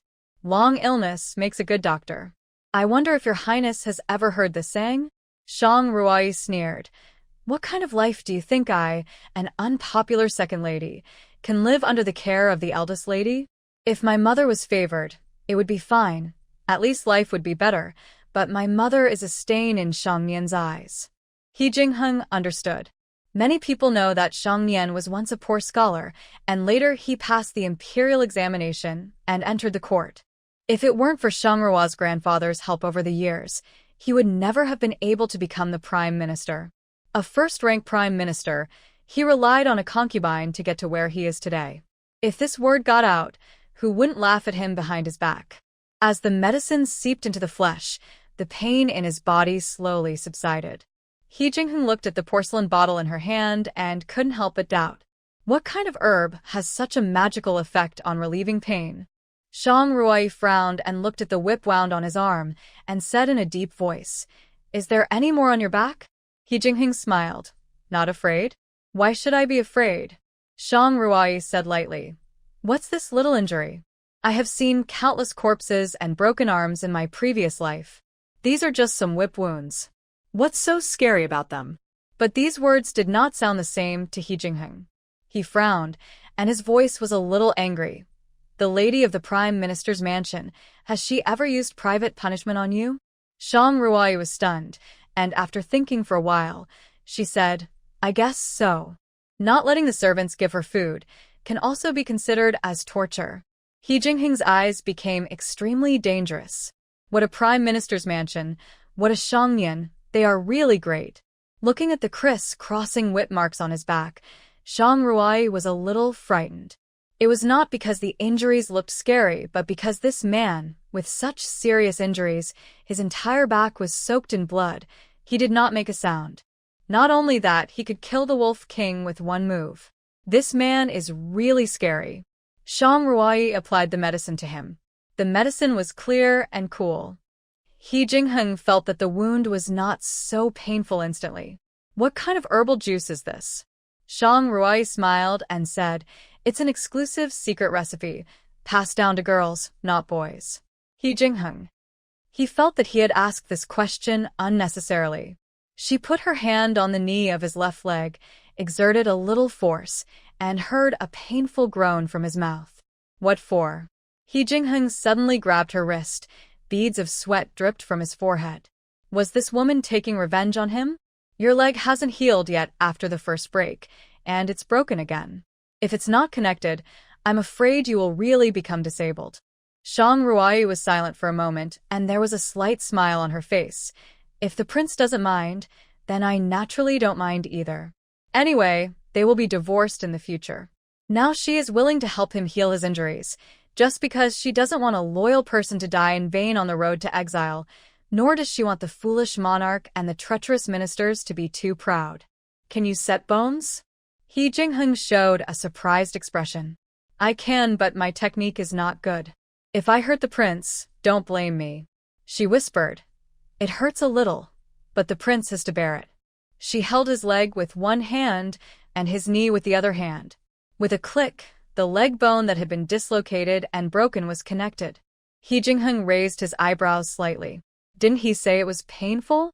He didn't even feel the pain and connected it. She still said that her technique was not good? There are too many mysteries about this woman.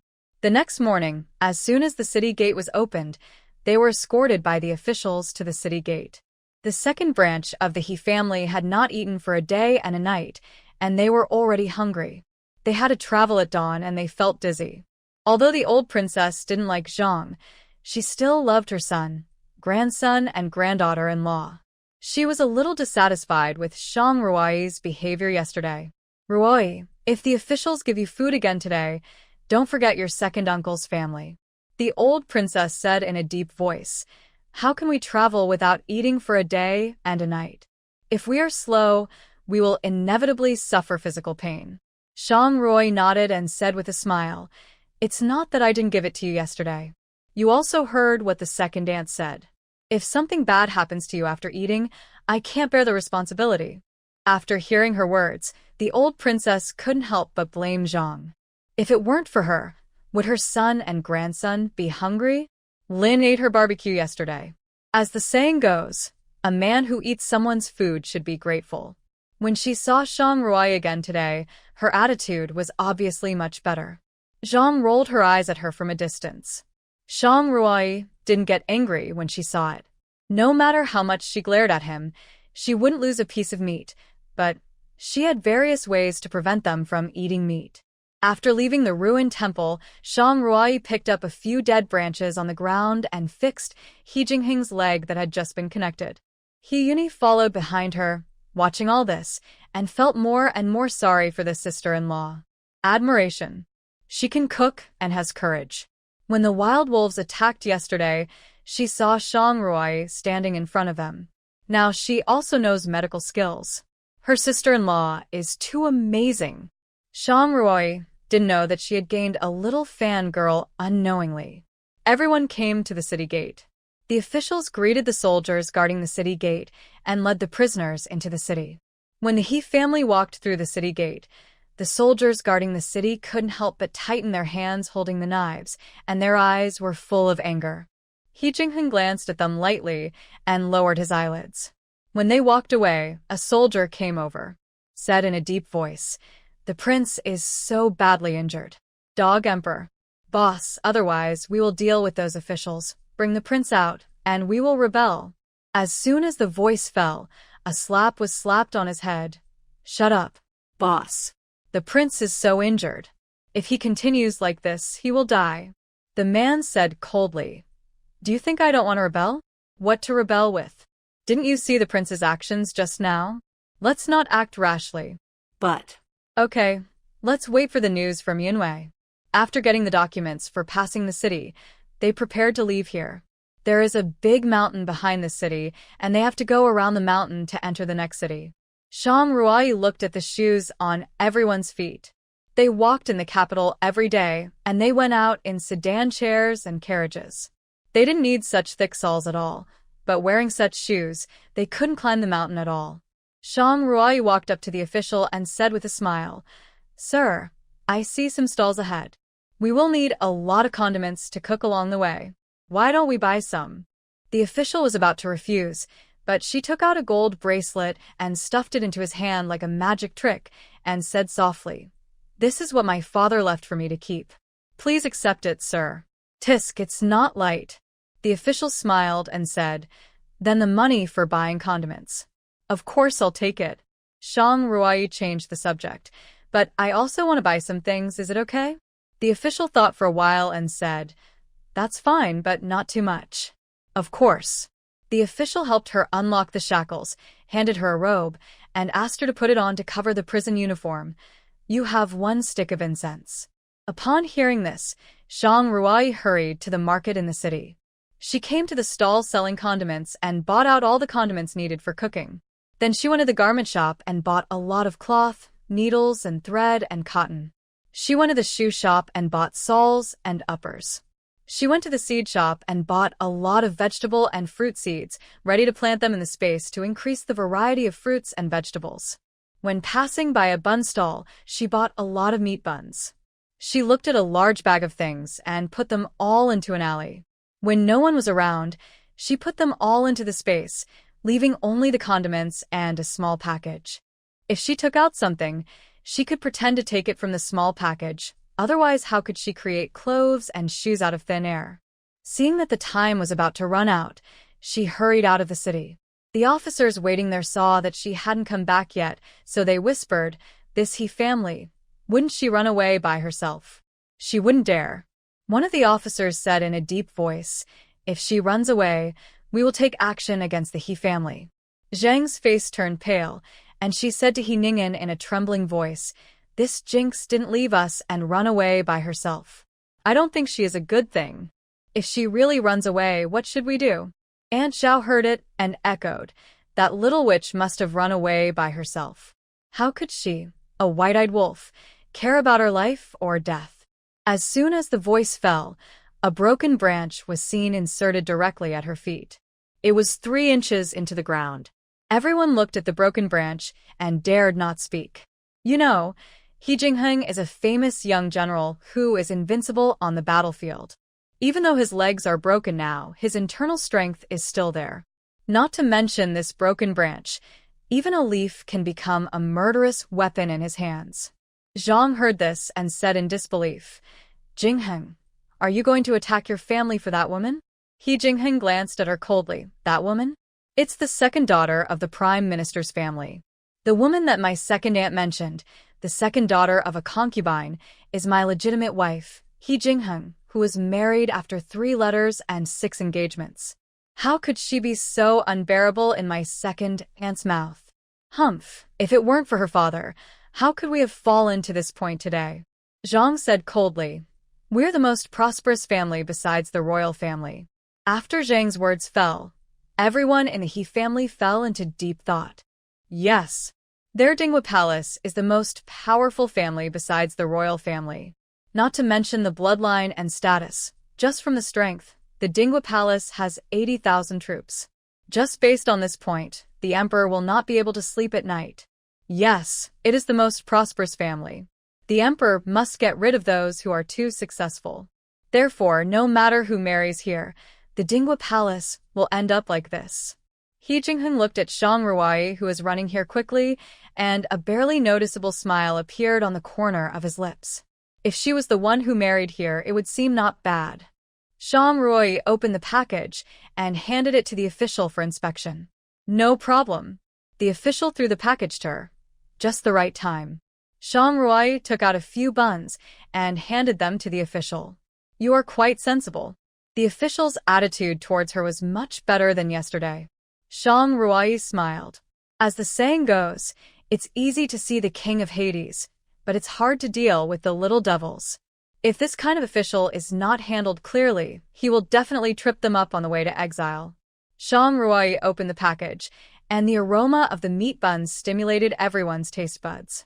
Zhang looked at the buns and had to swallow her original, sarcastic words.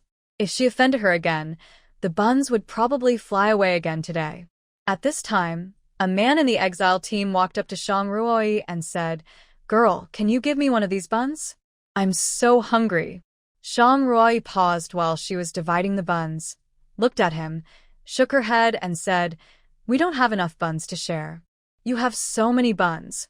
What's wrong with giving us some? Seeing Shang Ruai shaking her head, he couldn't help but shout, Why can you eat the buns while we can only watch? As he said that, he was ready to grab it. Seeing this, the He family members were about to step forward to help, but they saw Shang Ruai holding the man's wrist, pulling forward, and kicking out with her right leg, kicking the man out directly. The He family members who originally wanted to step forward to help were stunned. Among the female members of the He family, except for Lin from the third room, no one else knew Kung Fu. Although Aunt Zhao was the daughter of a captain, she was always raised in the boudoir.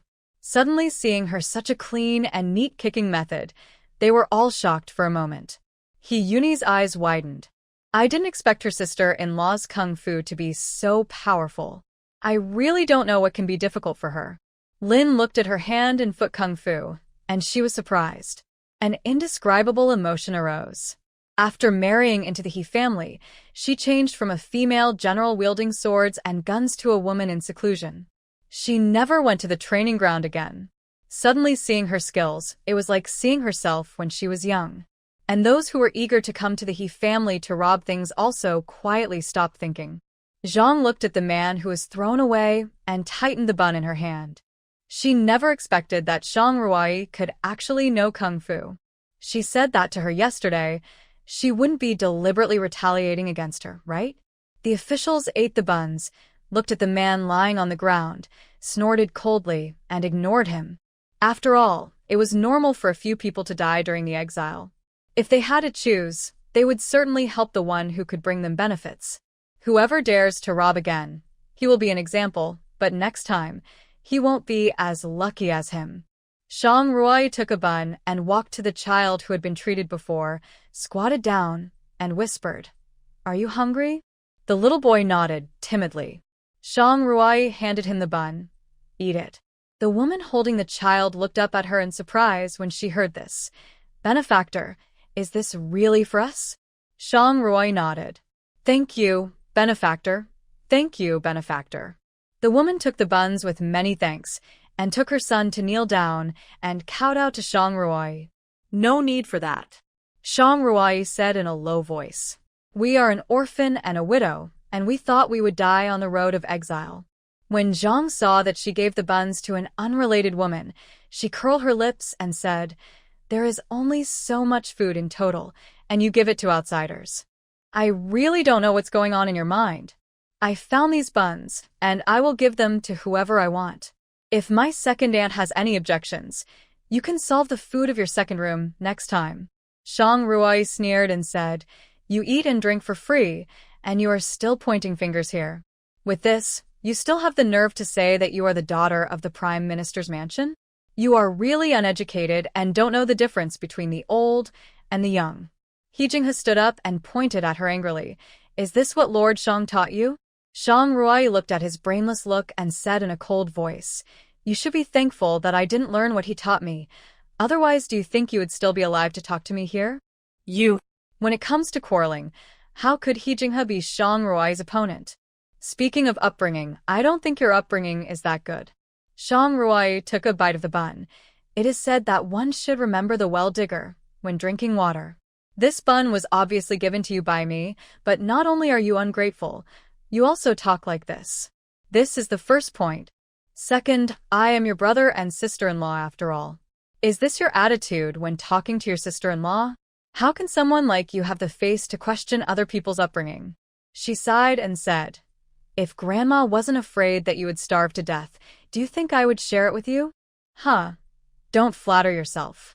Do you think our second house can't survive without you? He Jinghe sneered. We are not beggars, so we won't accept your charity. When she curled the corners of her lips, You said it. You won't get any buns for the next meal. After she finished speaking, she looked at the old princess. Grandma, he said it himself. The old princess' face darkened, but she didn't say anything. He Jinghe was born to Zhang, and he didn't learn anything else, but he learned Zhang's selfishness and pettiness. Not only is he unlearned, but he also hangs out in brothels all day long. He is really a disgrace to the family, and she dislikes him the most among the 3 grandsons of the He family. At this moment, the officials had already finished their breakfast and waved their whips vigorously. Get up, get up, get up, and let's go. Shang Ruai looked at the mountain not far away, and then looked at the shoes on the feet of the second house's people. She laughed in her heart. Retribution always comes so quickly. Everyone came to the foot of the mountain. The roads on the mountain were paved with sand and gravel, which were very uncomfortable to walk on. In summer, the soles and uppers of the shoes on their feet were made very thin for breathability. The roads in the capital were all flat, so they didn't feel uncomfortable, but it was a different story on the mountain. After a while, people felt that the soles of their feet were burning, and some of the soles had been worn out. The skin on the feet was in direct contact with the sand and gravel, and blood blisters were worn out one after another. Every step was like walking on the tip of a knife.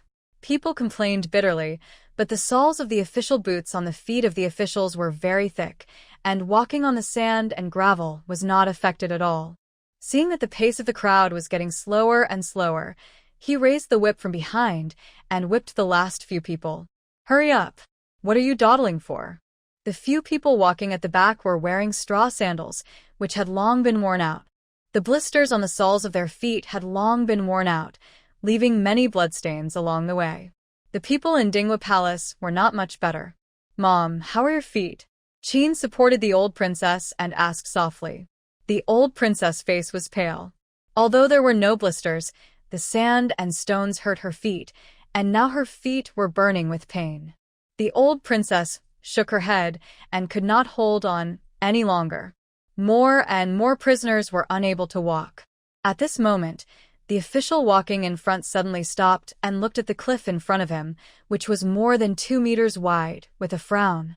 Boss, why is the wooden bridge on the cliff gone?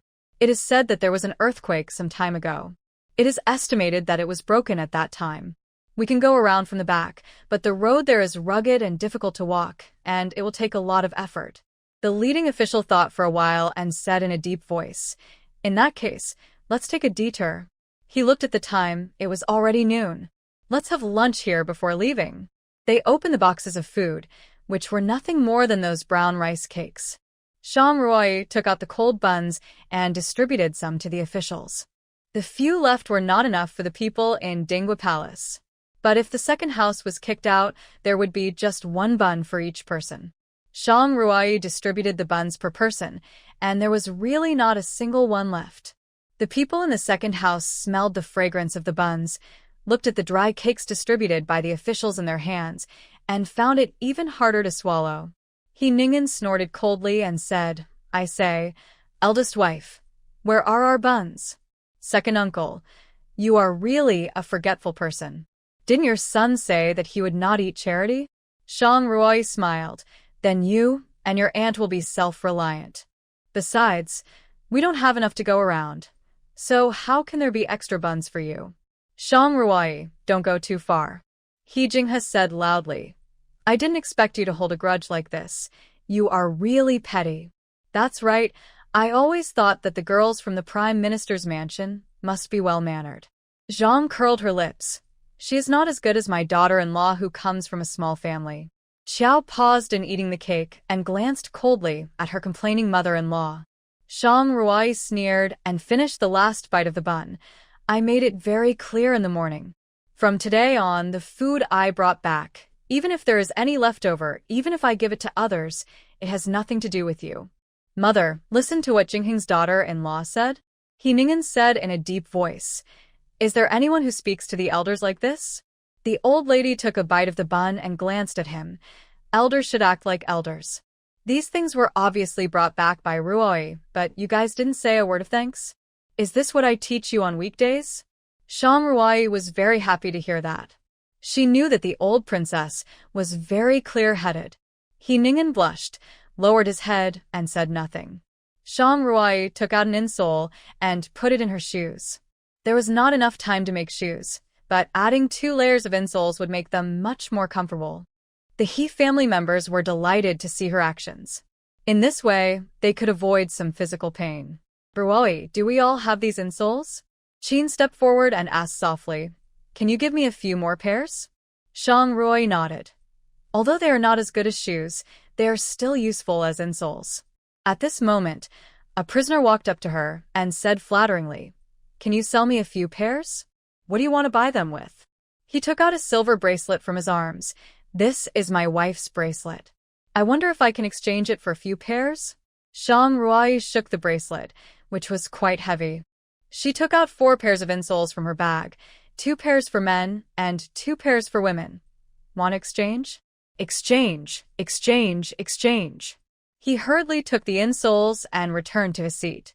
When everyone saw that Zhang Ruoyi agreed to exchange items, the prisoners who had money on them couldn't help but become interested. Zhang saw that the He family members all had insoles in their shoes, except for their second house. She limped to Zhang Ruoyi, stretched out her hands and said, "Hey, where are the insoles for our second house?" No. What? No? How can they live without insoles?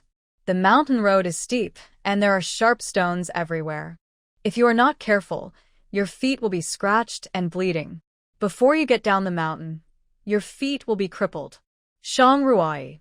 "Aunt, everyone else knows that they have to take silver or things in exchange. Are you blind or deaf?" Zhang Ruoyi sneered.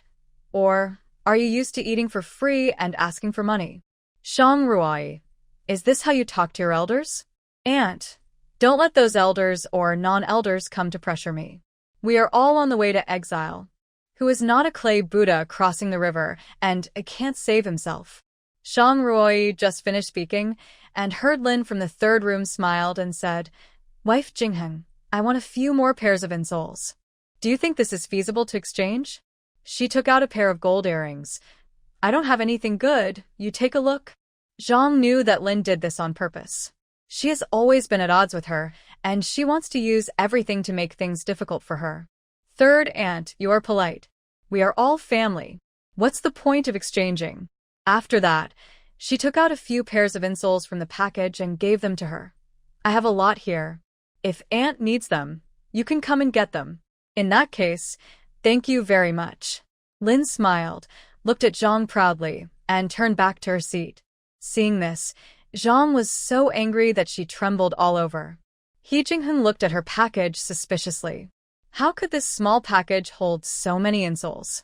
Seeing that she could not get any benefits from her, Zhang set her sights on Qin. Qin was soft-hearted and easy to control. Otherwise, she would not have let Aunt Zhao ride on her head for so many years. If the old princess had not stopped her, I'm afraid that the housekeeper power of this palace would have fallen into the hands of Aunt Zhao. She walked to Qin's side, tears in her eyes, and said softly, "Sister-in-law, I don't know how I offended Roy. She treats her so badly. It's okay not to give her food, but now we are walking on this mountain road. What should I do if there are no insoles?" Qin looked at Zhang Ruai in embarrassment, but seeing that she had no intention of intervening, she had to retract her gaze and looked at Zhang, who was crying on the side. Just as she was about to take out the few pairs of insoles that Zhang Ruai had given her, she saw a pair of jade hands reaching out from the side and holding her down. "Mother, second aunt said that the mountain road is rugged, and we don't know how far we have to walk. These insoles are not enough for us." Yuni leaned over and whispered in Qin's ear, "Have you forgotten how second aunt bullied you? She came to our palace all day to ask for money, and even wanted to take your dowry. It's not worth it to offend your sister-in-law because of such a person." Qin looked at her daughter in surprise. When did she start to talk so much? And she was so organized, and she saw things more clearly than her mother. Zhang didn't hear what Yuni said to Qin, but it was definitely not something good. Qin looked at her and said in a deep voice, "Yuni is right. We don't know how long the mountain road will take. I really can't give you this insole. Otherwise, you can ask your third brother's wife." When Zhang heard this, she was furious. She pointed at Qin and said loudly, "Qin, you are so good. I respectfully call you sister-in-law, but now my eldest brother is about to be sent to the guillotine, and your son is lame. Now you are still here to make trouble with me? Let me tell you, if you need our family in the future, don't expect us to help you." As soon as the voice fell, Zhang heard ouch. A stone hit the back of Zhang's outstretched hand directly. The wound immediately turned black and blue. Who Who hit me?" Zhang covered her injured hand and cried out in pain. He Jingheng raised his eyebrows slightly, and looking at Zhang Ruai, who looked as if it had nothing to do with him, he couldn't help but curl the corners of his lips. He put down the dead branch in his hand and continued to close his eyes to rest. Not only did Zhang fail to get the insole, but she also hurt her hand. When she returned to her seat, she looked at her daughter-in-law Qiao Yanxin, who was silently eating a cake beside her, and said, "Yanxin, can't you cook?" Qiao Yanxin shook her head, "No." "Huh. Look at you. You are not a lady from a wealthy family. You are from a small family. How come you can't even cook?" Zhang rolled her eyes at her and said, "If you knew how to cook, Zhang Ruai wouldn't have taken away all the limelight. Helping the officials to cook, there are so many benefits. It was actually taken away by that little witch." Qiao Yanxin hung her head and said nothing. Since her marriage, Zhang has always used her background to belittle her. If she had not been accidentally hooked with He Jinghe's belt at that time, making people think that she was having a secret meeting with He Jinghe, she would not have married that ignorant man who visited brothels all day long, even if she had never married. "Okay, say less. Don't be embarrassed." He Ningen said in a deep voice, "Do you have any hidden silver? Go buy a few pairs." Hearing this, Zhang hurried to the side and said loudly, "Where do I have silver?" The house was searched so suddenly. Can I predict it? He Jinghe looked at Qiao Yanxin. "Do you have silver?" Qiao Yanxin shook her head. "No." Zhang secretly touched her underwear and felt relieved that the money she had hidden was still there. The house was searched suddenly, and she only hid some of her jewelry that was easy to hide in her underwear as a life-saving money. It was only the second day, and she had to take it out now. What would be left when they arrived at the place of exile? Zhang Ruai saw all her movements. It seemed that her second aunt and her second uncle were not on the same page. The rest was over, and a new journey began. Those who changed to new insoles felt a lot more relaxed than in the morning. At least their feet didn't hurt anymore. Zhang and the others were in a worse situation, as they felt a piercing pain in their feet after walking a short distance. Gradually falling behind, The police saw that they were walking too slowly and directly raised their whips and whipped them. Hurry up. If you don't leave, I'll whip you to death. At this moment, Zhang was extremely regretful. If she had known, she would not have saved the money. Along the way, Zhang almost fainted from the pain in her feet and the pain from the whip on her body. Boss, it's getting dark and the mountain road is not easy to walk on. Let's stay here. The leading officer nodded and said, it's the only way. But we have run out of supplies. A young officer carrying a box said, the cakes and steamed buns in it are gone. Originally, they were only enough to get us down the mountain. Now that we have taken a detour, the supplies are not enough. It will take at least a day to get down the mountain. We can only see if there is any food in the mountains. But the mountain road is not easy to walk on, and we have to watch the prisoners. Who will find food? The leading man looked at the people in Dingwa Palace, stepped forward and said, do you guys know what food to eat? Shang Ruai nodded. Yes. Very good, you go find some food in the mountains. The leading man said in a deep voice, don't think about playing tricks. If you dare to run, I will kill all of you He family members. He pointed at Shang Ruai, He Jinghe and He Jingshi and said, come back quickly after you find it. If it's too late, you will have a hard time. How could He Jingshi and He Jinghe know what food looks like when it is raw? The two looked at each other and then set their sights on Shang Ruai. Shang Ruai nodded. Okay. She looked at the terrain and walked towards the direction of the dense trees. Seeing this, the He brothers had no choice but to follow behind. He Jinghe thought to himself that he would have to find more food later. When the officials were in a good mood, they might be able to give some to their second family. It would be best if they could hunt a pheasant or something and have some meat and soup. He Jingshi looked at the various plants in the woods with a blank face. Which ones were edible and which were grasses? How could he tell? Shang Ruai walked in front and picked a lot of mushrooms on the ground. She was lucky. These wild mushrooms were not poisonous. And there were so many of them. She picked them all and threw most of them into the space, to be dried into mushrooms later and used in stews and stir-fries. The remaining mushrooms were thrown into the backpack borrowed from the officials. At this time, He Jinghe came forward and saw her picking mushrooms. Suddenly, he remembered that he had just seen mushrooms, so he hurried back to pick them. When she returned to the place where mushrooms grew, she was about to put all kinds of brightly colored mushrooms into the backpack, but she had an idea.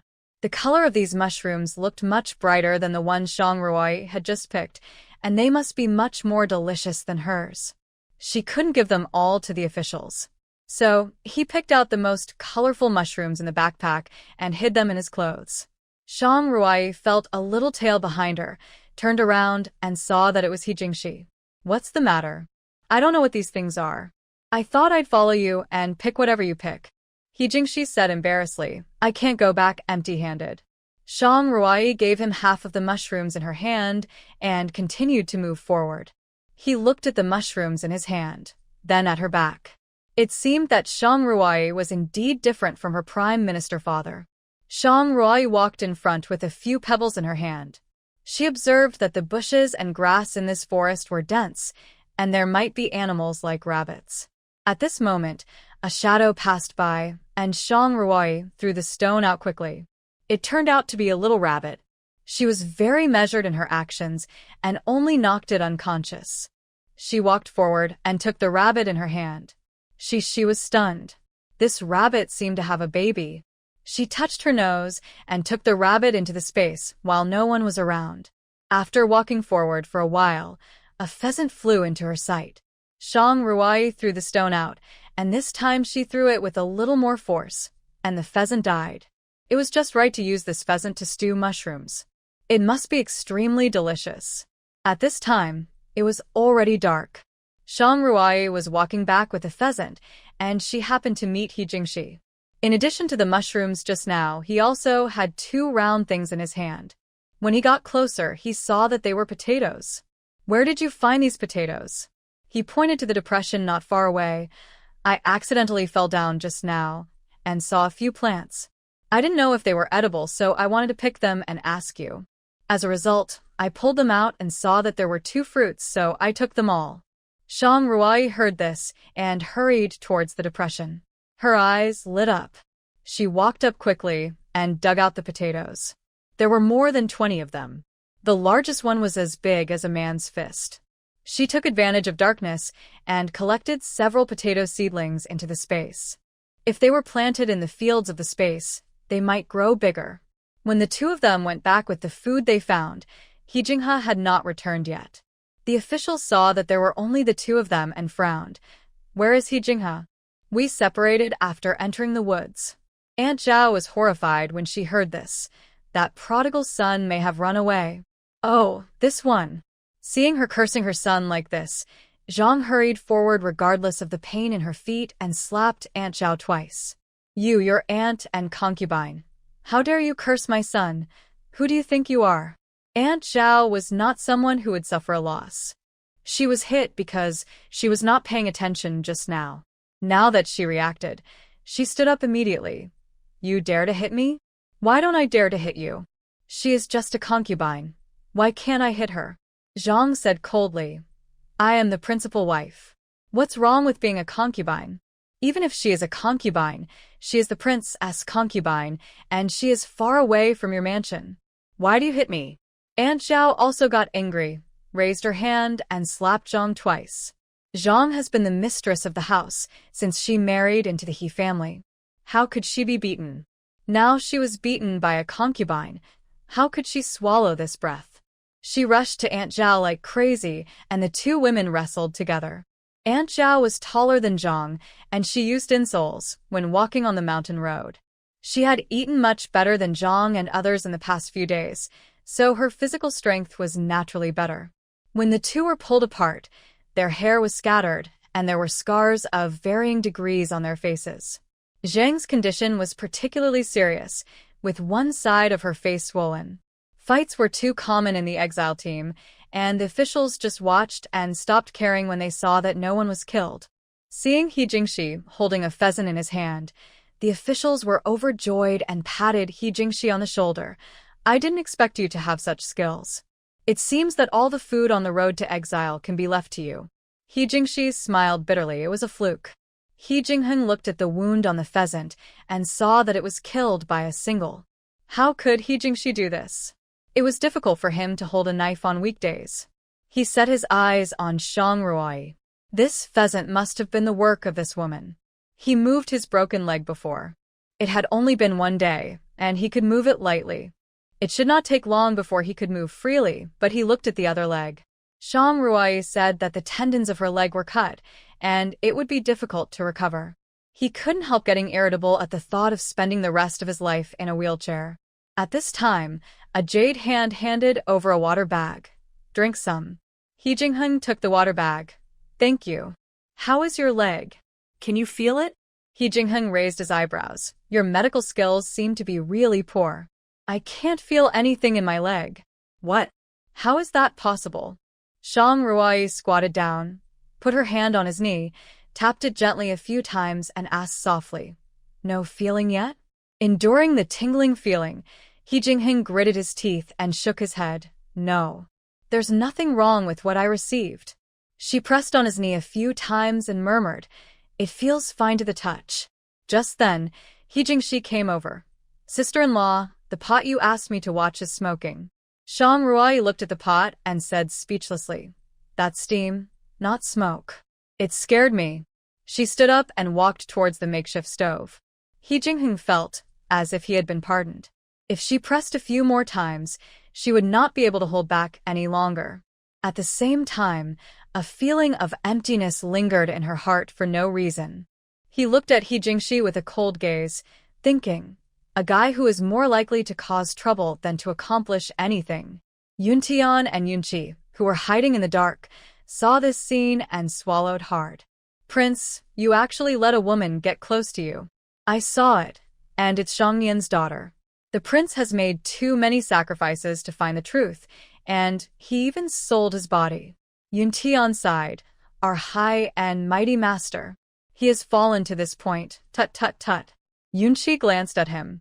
Blind guy, didn't he see that the prince was swallowing his saliva just now? When He Jinghe came back, Zhang Ruai had already started stewing the chicken.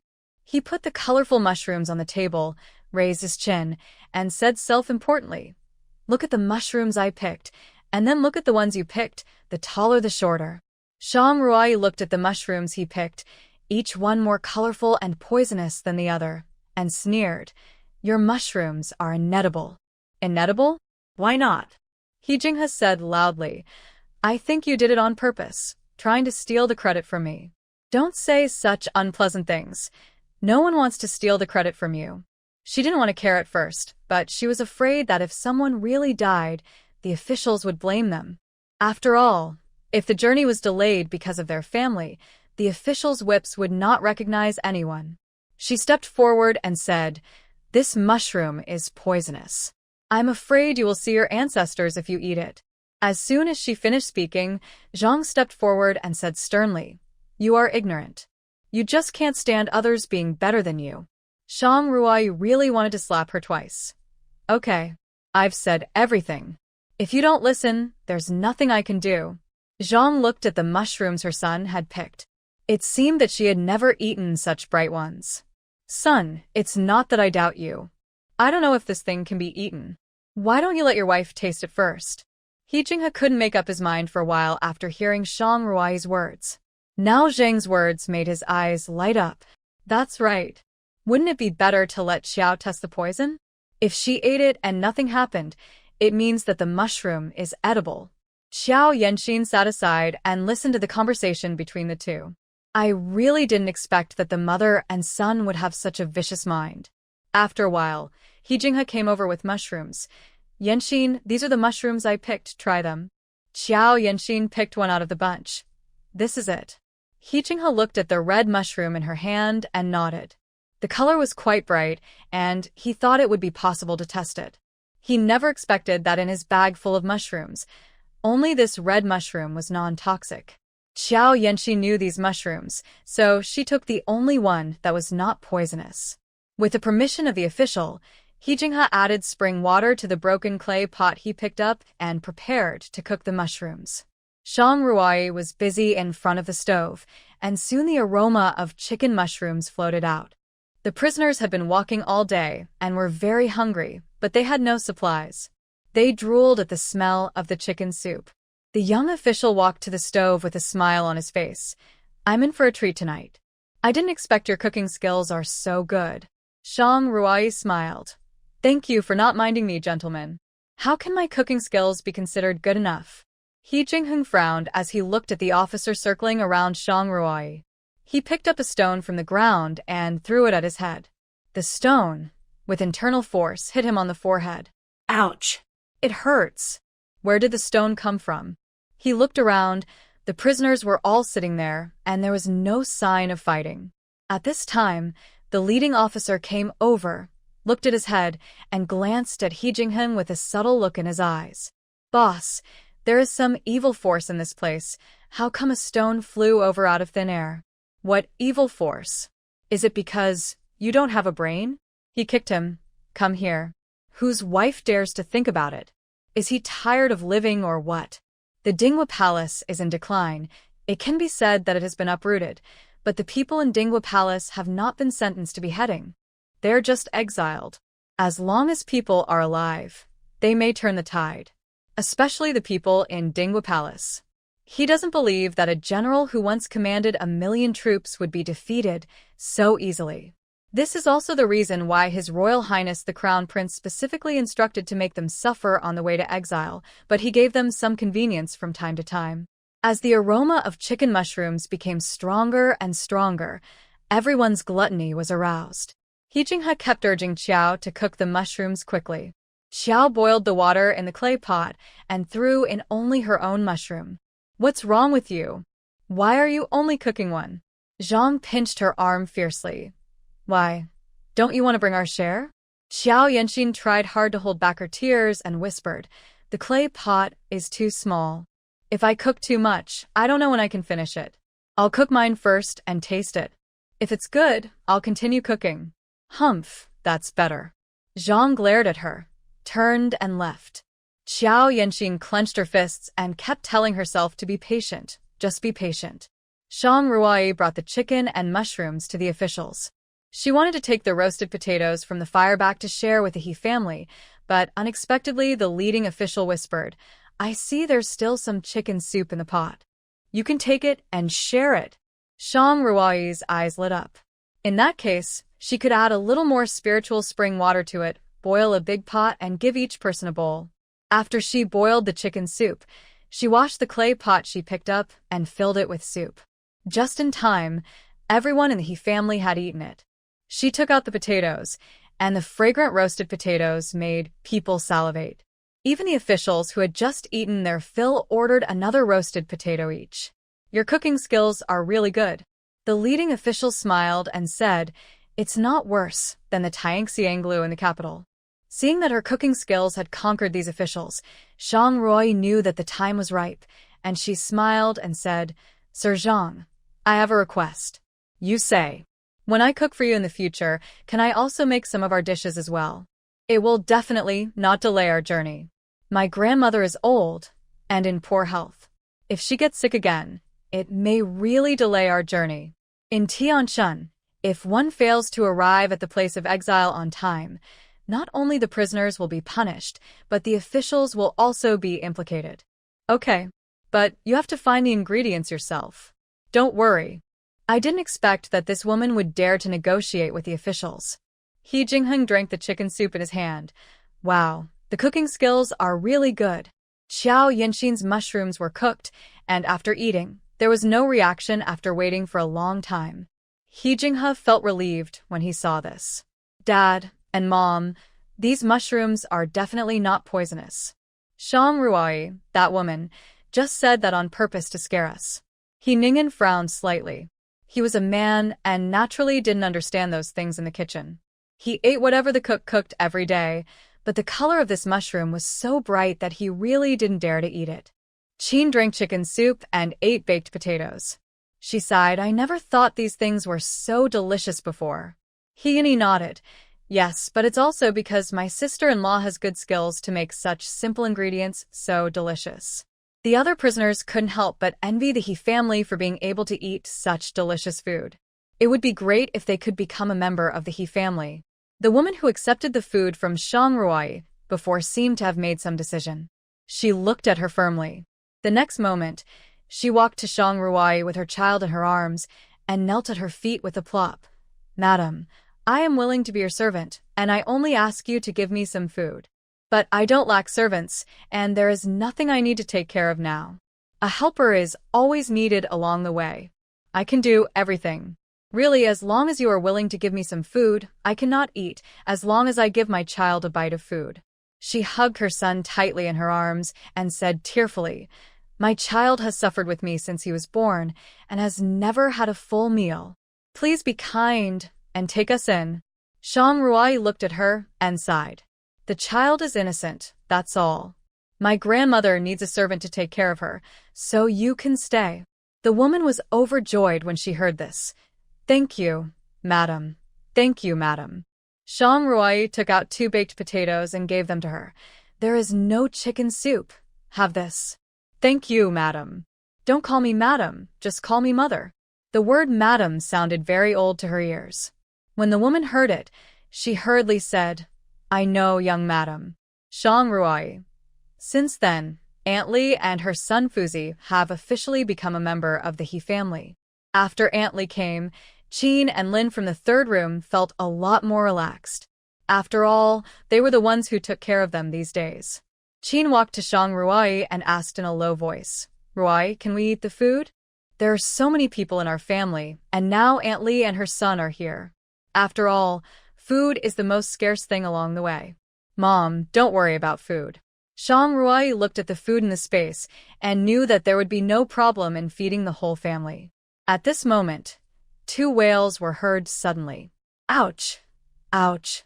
It hurts! It hurts so much!" Zhang covered her stomach, her face was pale, and beads of sweat were all over her head. The other wails came from Qiao Yanxin. "Jinghe! Jinghe! What happened to you?" "Jinghe?"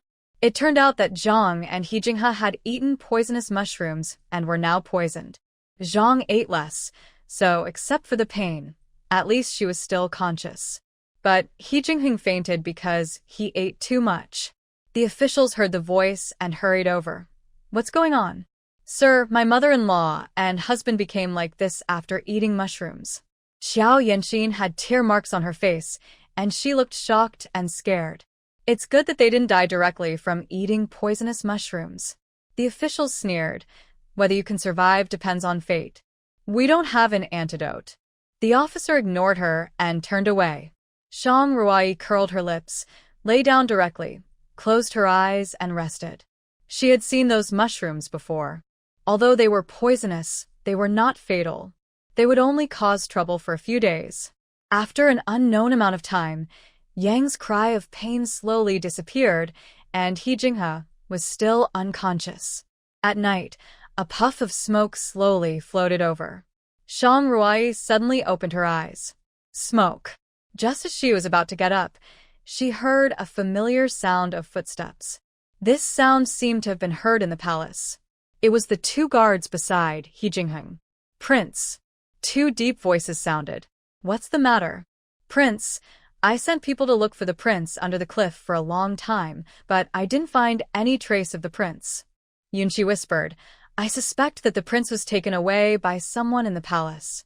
He Jingheng shook his head when he heard this. No, if he was taken away by someone in the palace, according to the emperor's personality, he would behead him immediately and announce it to the world. Now that my father has disappeared, I believe the person in the palace is also very anxious. Prince, what should we do now? Yuntian looked at his leg and took out a bottle of medicine powder. This is the medicine prepared for you by Dr. Wang. You can use it first, it can relieve the pain, and then Dr. Wang will come to help you set the bone. He Jingheng looked at the porcelain bottle. Tell him that he doesn't need to come, this leg will heal soon. Recover? How is that possible? By the way, Prince, what about Shangyan's daughter? Do you want me to give it to her? Yunqi made a killing gesture on his neck. Shang Ruai couldn't help rolling her eyes even when she was pretending to sleep. The voice belonged to that rascal named Yunqi. He prayed that he would not be able to catch him, otherwise he would be finished. No need. He Jingheng glanced at the unconscious Shang Ruai, and his tone was unnoticeably gentle. Don't touch her. Yes. You have a conscience. Shang Ruai is going to reward him with some spiritual spring water tomorrow morning. Thinking of the spiritual spring water, she suddenly remembered that she had picked potatoes and threw them casually in the space. She hadn't planted them yet, and she didn't know whether the seedlings had died or not. When her consciousness entered the space, she suddenly found that not only did the potato seedlings not wilt, but even the potatoes looked fresher and bigger. Could it be that this space also has the function of preserving freshness? She planted the potatoes in the ground and took a look at the previous crops. The corn stalks had grown to a height of one person in the past few days. I believe that they will produce corn soon. If they really produce corn, she won't have to worry about food on this journey. At this time, Shang Ruoi in the space suddenly felt a chill on her back, as if a danger was approaching them. At this time, outside the space, a tiger was staring at the group of people in the woods. Shang Ruai looked through the space and happened to meet the tiger's sight. Suddenly, her clothes were soaked with sweat. In the past life, she used guns to deal with such a highly aggressive beast. Even in close combat, she had to have a weapon in her hand. Killing a tiger with bare hands only existed in water margin. But now, except for her, everyone was hit by the smoke, and there was only one He Jingheng left, and one was half disabled. The fighting power of tigers and wolves is fundamentally different. Otherwise, why don't wolves become the king of beasts? A tiger fighting a group of wolves is not a legend. Shang Ruai walked out of the space consciously, opened her eyes, and looked vigilantly at the depths of the dense forest. He Jingheng looked at Shang Ruai, and a flash of coldness flashed in his eyes. When did you wake up? Just now. She didn't look back, and her eyes were fixed on the dense forest. Did you see it? In fact, He Jingheng sensed the tiger's breath when it approached. Just as he was about to make a move, Shang Ruai opened her eyes. What? You know what I'm talking about. Is it just a small tiger? Is it worth your nervousness? Shang Ruai was delighted when she heard the words, and then she heard him say slowly, Of course, as long as I am not hurt. Then what you said is nonsense, right? Zhang Ruai finally realized what the phrase "men are unreliable" meant. The next moment, a tiger slowly walked out of the dense forest with its huge head shaking. When the tiger showed its full appearance, Zhang Ruai's eyes obviously lit up. The body size of this tiger is obviously much larger than other tigers, and its whole body is snow white, and the patterns on its body are shining in the moonlight. So beautiful. If I can use it for myself. She narrowed her eyes slightly and said to He Jingheng with a hint of excitement, "Take care of yourself." After saying this, he went straight to the white tiger. The white tiger had been in this mountain for so many years and had never seen a human being so anxious to send itself into the tiger's mouth. It was stunned for a moment. It didn't react until Zhang Ruai was almost close to it. It actually took a few steps back. Suddenly, it seemed to wake up from a dream, and it was actually frightened by a human being. Its tiger dignity was greatly challenged, and it let out a low growl in its throat. He Jingheng held a sleeve arrow in his hand, ready to attack at any time. Unexpectedly, Zhang Ruai did not dodge, but ran straight to the white tiger. 2 stones in her hand flew towards its tiger face. There are hidden weapons. It is indeed a cunning human. The tiger dodged flexibly, and Zhang Ruai's lips curled up with a smile.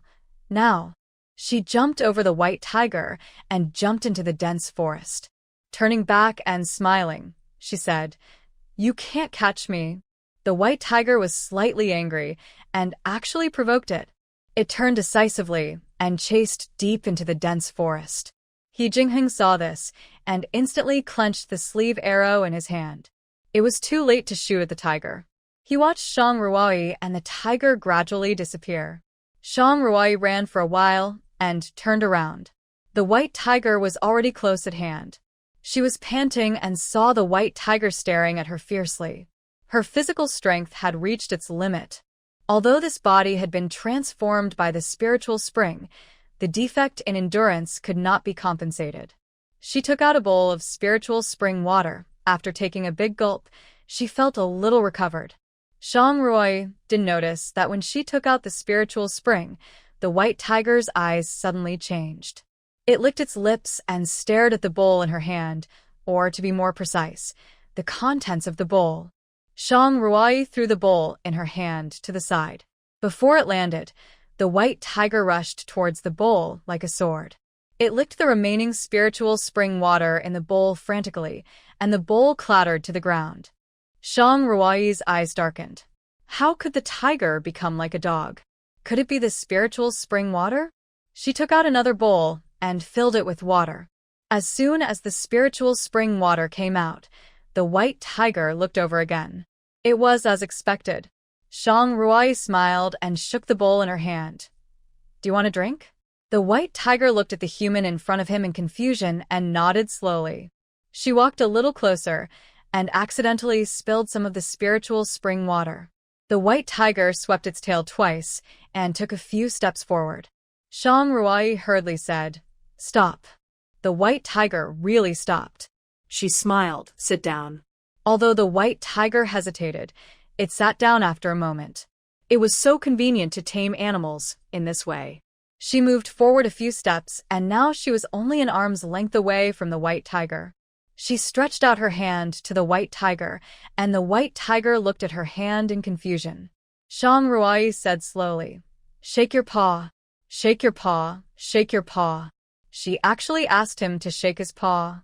This made it very resistant. At this moment, Zhang Ruai shook the water bowl in front of it a few times. "If you want a drink, you have to shake your paw." The white tiger blinked. The taste of the water was indeed tempting. No, it was tempting.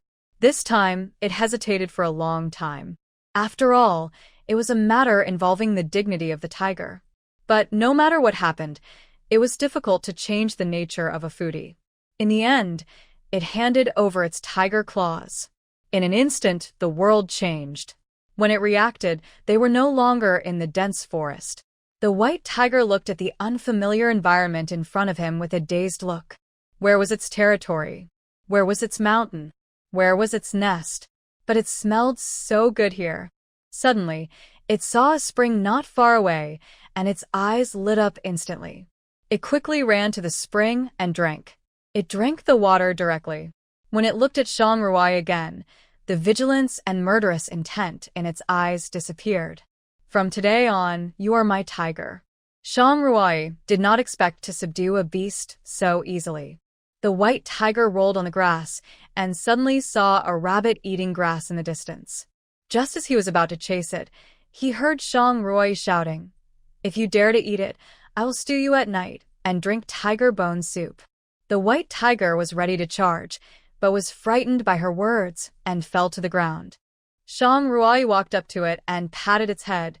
"Be good, you can call me Xiaobai from now on."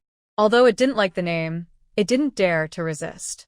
Shang Ruai walked out of the space, grabbed a handful of soil from the ground and smeared it on her body, and slowly walked towards the camp. When her figure appeared, He Jingheng blasted the two people in front of him away with one palm. Shang Ruai only felt two shadows flash in front of her, but she didn't see anyone. The others were still unconscious. He Jingheng looked at her and slowly loosened his clenched fists. "Still alive. What else?" Shang Ruai sneered. "Could it be that what you see now is a ghost? Where's the white tiger? It didn't catch up with me. It must have lost its way in the dense forest." She laughed, walked to his side, and touched his knee. "I didn't expect you to recover so quickly." "Thanks to you," He Jingheng answered indifferently. Did he think he was a 3-year-old child? The tiger didn't catch up with her? The tiger got lost in the woods? Are you kidding? Yuntian and Yunqi were slapped away by their own prince. Before Yuntian could react to what was going on, Yunqi covered his mouth with his hand. "Sure, the prince's consort is back." Prince's consort? When did Shangnian's daughter really become the prince's consort? They didn't call her that in private. He Jingheng locked his eyes on her face and said lightly, "Don't you have anything to ask?" "What to ask?" Shang Ruai smiled. "I don't ask what I shouldn't know. When we get to the land of exile, didn't we say that we would divorce when we get to the land of exile?" She mentioned the divorce again, and He Jingheng's eyes turned slightly cold. He thought that she mentioned the divorce casually because she was angry, but now she mentioned it again. It was obviously well thought out. "Why do you want a divorce so much?" "You must know that even if you divorce, you cannot leave the land of exile and will be imprisoned there for life." He Jingheng said in a deep voice, "After the divorce, you, a woman, will experience what in the land of exile, do you know?" Shang Ruai nodded. "Of course, but who says that women can't survive on their own?" He Jingheng was stunned by her question. "Since ancient times, you men have always believed that women should obey their fathers at home, obey their husbands after marriage, and obey their sons after their husbands die. Who gave you a sense of superiority?" Shang Ruai fixed the dead branch on his leg again, raised her head and looked at him firmly. "In fact, many women can live well without relying on anyone. Although I was born in the Prime Minister's mansion, I have never enjoyed the life of a lady of the Prime Minister's mansion. Today, even without the identity of a lady of the Prime Minister's mansion, I can still survive. For example, now your legs need my care." He Jingheng looked at the light flashing in her eyes, and his heart trembled. In the 20 years he has lived in the world, he has never seen a woman's eyes as bright and dazzling as hers at this moment. Shang Ruai patted his leg. "According to your recovery speed, this leg will be restored to its original state in a dozen days, but if the other leg wants to recover completely, surgery is still needed." Surgery? This word is completely unfamiliar to He Jingheng. "The operation is to cut you here, reconnect the broken tendons, and then suture the incision." Shang Ruai suddenly laughed when she said this. "If I heal the prince's leg, I wonder what the prince will use to repay me? What do you want?" He Jingheng's eyes were filled with some teasing. Could it be that the crown prince's wife wants to? His face suddenly approached, and he stretched out his index finger to lift her chin. The tip of his finger accidentally brushed across her lips, and before she could open her mouth, she heard Shang Ruai say coldly, "The crown prince's leg is broken, and I see you don't want this hand anymore." He Jingheng paused, looked at her eyes as cold as a knife, and withdrew his hand a little uncomfortably. "Just teasing you. The crown prince is really leisurely." He is almost disabled, and he still has the mood to think about those things. She stood up and looked down at him, feeling quite condescending. He Jingheng touched the tip of his nose and coughed lightly. Then tell me, what kind of reward do you want? Let's talk about it later. Shang Ruai returned to her seat without looking back and no longer looked at him. He Jingheng looked at her back and put his hand on his chest. Just now, his action was definitely not to tease her. As for why it was like this, he couldn't explain it clearly. He just stretched out his hand naturally. He has grown up, let alone teasing women. There are not many women who can make him look at them with open eyes. Yunqi, who was hiding in the distance, patted Yuntian on the head. Now you know why she is the prince's consort? Yuntian's eyes were as big as cow eyes. If he didn't need to hide, he would have shouted, "Prince, the prince actually." Yunqi nodded. That's right. Did that woman give the prince some kind of drug? Otherwise, how could the prince do such frivolous actions that only street hooligans would do? Yuntian said angrily. Does this woman know some kind of witchcraft? No. She can't stay. Absolutely not. Yunqi held his forehead with his hand. Is this kid mentally ill? Their prince is obviously moved. Shang Ruai returned to her seat and lay down at the foot of the mountain with her clothes on. The temperature was not too cold on a summer night, but there were too many mosquitoes in the mountains. She secretly took out a bottle of mosquito repellent from the space and sprinkled it around herself. Although her consciousness could enter the space, her body was outside after all. If she was bitten by mosquitoes, she would be the one who would feel uncomfortable. Early the next morning, everyone woke up one after another. The officer on duty rubbed his forehead and kept recalling how he fell asleep. Boss, I don't know what happened to me. I actually fell asleep last night. Fortunately, there was no trouble last night. 2 people will be on duty next time. Okay. Shang Ruai curled her lips secretly when she heard their conversation. What's the use of 20 people, not to mention 2 people, being drugged? In the next few days, except for the occasional trouble from the second branch of the He family, the exile was relatively smooth. But people in the capital were not having a good time. Since the Dingwa Palace was sentenced to exile, Shang Nian has been thinking about taking back the dowry that Shang Ruai took away from the Dingwa Palace.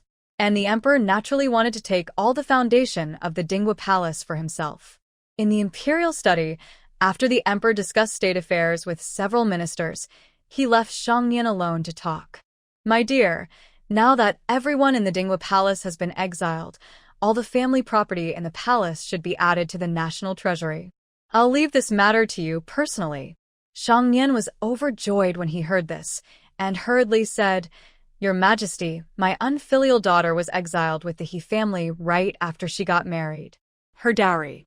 Of course it should also be added to the national treasury. The emperor smiled and said, Since she has joined the Dingwa Palace, she is a member of the Dingwa Palace. Her dowry is also the property of the Dingwa Palace. Now that it has been confiscated, her dowry must be turned in. My dear, am I right? Yes, Your Majesty is right. Shang Nian wiped the sweat from his forehead. In this case, my dear, why don't you go quickly? What are you standing there for? I'll take my leave. Shang Nian brought the emperor's order and personally led 500 elite soldiers to the Dingwa Palace.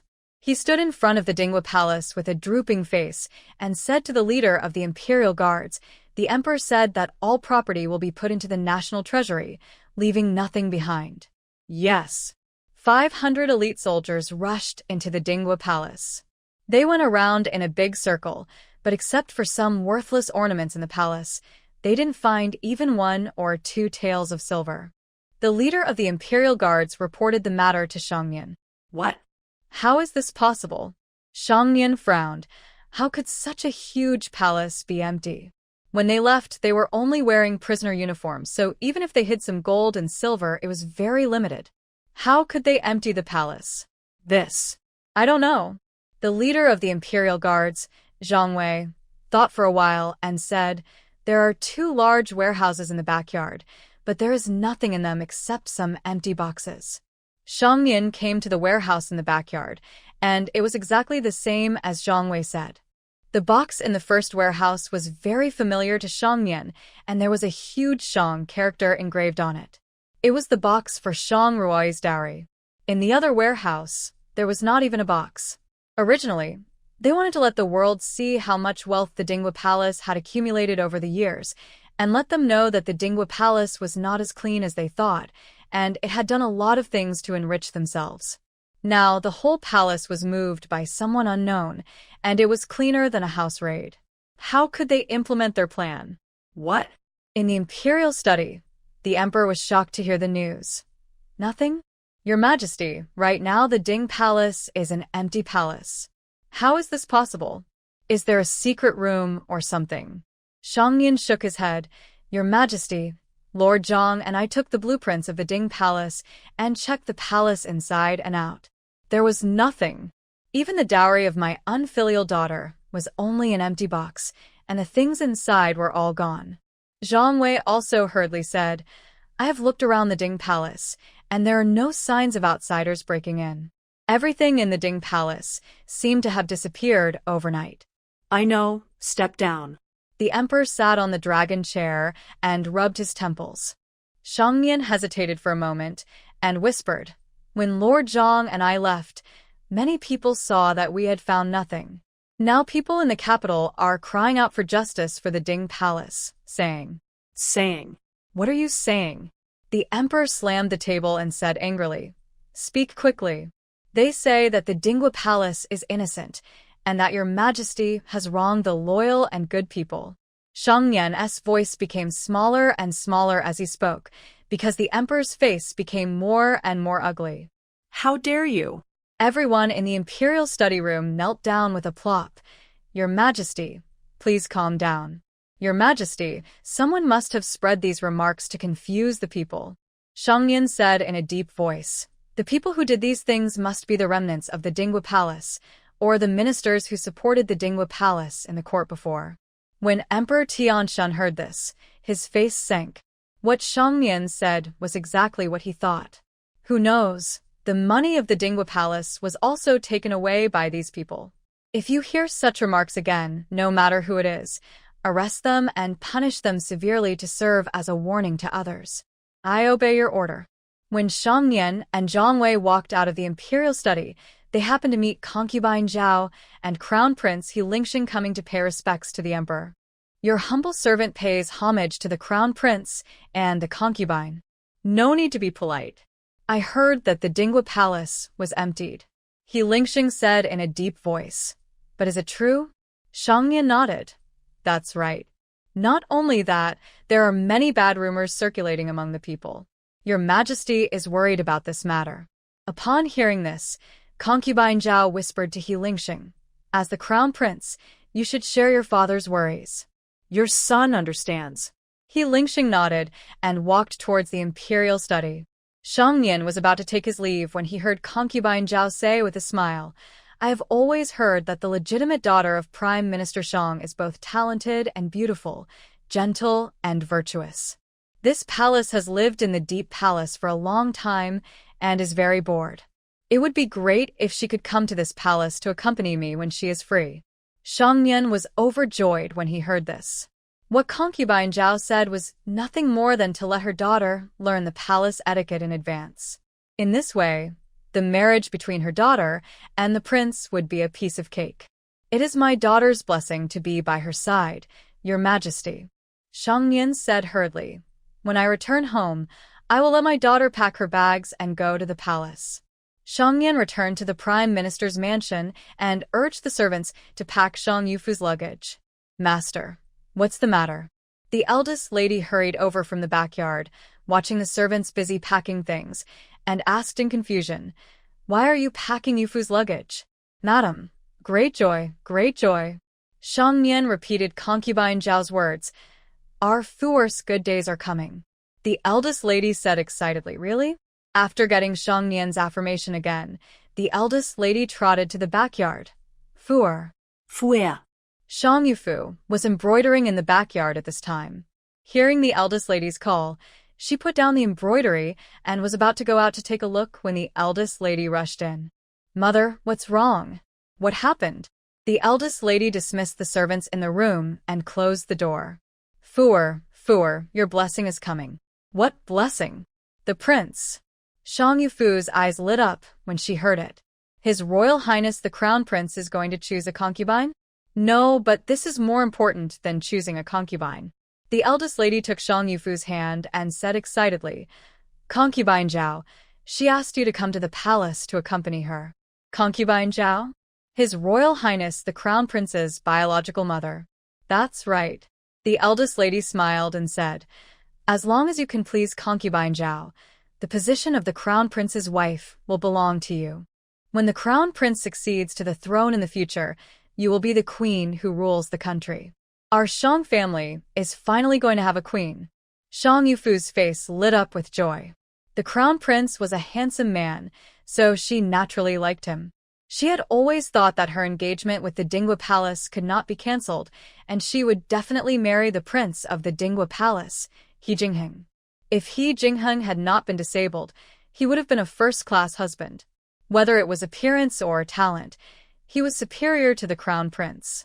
He was also a young general respected by everyone. In the future, he would definitely inherit the throne of the Ding Prince, and she would also be a high-ranking princess. But bad luck, he turned out to be disabled, and the Dinghua Palace was exiled by the whole family. She was very glad to let Shang Ruai, that little witch, marry for her. Otherwise, she would be the one who would suffer now. She is the legitimate daughter of the Prime Minister's mansion, and only the Crown Prince can match her. Mother, don't worry. When my daughter goes to the palace, she will definitely try her best to please the imperial concubine. Mother knew that our Yufu is a very blessed person. The Shang mansion was happily preparing to send Shang Yufu to the palace, and the news that the Dinghua mansion was looted also reached He Jingheng's ears. He couldn't help but frown. He didn't know who could empty the entire Dinghua mansion without anyone noticing. At this moment, a potato was brought to him. He thanked him. Potatoes are often eaten during marches and battles. After all, this kind of thing is cheap and can resist hunger, but they are at most just boiled. They never knew that there are so many ways to cook potatoes. Why are today's baked potatoes different from the past? Shang Ruai smiled. My unique secret recipe. He Jingheng smiled and said nothing more every time he said this. At this moment, dark clouds rolled in the sky, and a storm was about to hit. For a moment, the sky changed and the wind blew violently. What's going on? It was sunny just now. The officials frowned and said, It looks like there will be a heavy rain. We must find a place to shelter from the rain. Boss, there is an abandoned Taoist temple ahead. Let's go there to hide. When everyone arrived at the Taoist temple, they were already soaked by the heavy rain. The officials frowned as they watched the rain getting heavier and heavier. This weather, it rains as soon as it says it will. Shang Ruai looked at the sky. The dark clouds were very thick. It seemed that the rain would get heavier and would not stop for a while. They barely found some dry firewood that could be used to make a fire. Everyone gathered around the fire, but they couldn't drive away the coldness on their bodies. People began to sneeze constantly. The old princess was also caught in the rain. She was already old and she caught some colds, so she started to have a fever immediately. Mom, what's wrong with you? Qin found that the old princess was burning hot all over and said anxiously, Mom, you have a fever. Lin walked up and touched the old princess's forehead. It's so hot. The men of the He family surrounded the old princess, anxious, but there was nothing they could do. There are no medicinal materials right now. Mom's high fever won't go away. I'm afraid it's not good. He Ziyuan said in a deep voice. What he said was not good, which made people feel depressed. If you get sick in such an environment, you may be in danger of your life. Zhang was sitting not far away, and she didn't come forward, looking at the He family coldly. He Ningen was about to go over when she was held down by Zhang. They don't care about our life or death. Why are you going to join in the fun? These 2 days, she and her son He Jinghe were tortured to death by the poison, and the He family didn't come to see them, and they didn't share the food with them. It would be better if this old woman died, out of sight, out of mind, who made her always make things difficult for her. Shang Ruai stepped forward and put her hand on the old princess's pulse. The He family looked at each other. Could it be that she really knew medical skills? Zhang watched from a distance, curled her lips, and said, pretending. Grandmother caught a cold, and she was a little angry because of the fatigue in recent days. Several diseases broke out at the same time, which is why she is like this. Oh, what should I do? Mom, she will be okay. Zhang Ruai frowned. The old princess's clothes were still wet, and the cold air entered her body. No medicine could help. At this time, He Qinian came to the crowd carrying He Jingheng. He pinched the old princess's wet clothes, and a surge of internal force emerged. In a moment, the old princess's clothes were dry. Zhang Ruai blinked. Awesome. Really awesome. She took out a white pill from the space and put it into the old princess' mouth while feeding her water. After pressing on the acupuncture points for a while, the temperature on her body gradually subsided. Boy, you actually know medical skills. Qin took her hand and said excitedly, That's great. That's really great. All the prisoners' eyes were focused on Zhang Ruai. During the exile, the two most important things were food and doctors. Last time Fuzi's fever subsided, everyone thought it was a fluke. After all, in Tianshan, doctors were basically men. Once was a fluke, but twice was still a fluke. The old princess's fever subsided, obviously thanks to Zhang Ruai. They all began to envy Aunt Li, who had taken refuge with the He family. At least her food and life were guaranteed. I wonder if it's too late to take refuge with her again now. The rain showed no sign of abating. Zhang Ruai added another pot to the fire. When she bought the seasonings earlier, she bought a lot of. Zhang Ruai boiled a big pot of soup, and the officials asked all the prisoners to drink a bowl to reduce the probability of getting sick, so as not to delay the progress. After all, they were in the place of exile, and they didn't care why they delayed the journey.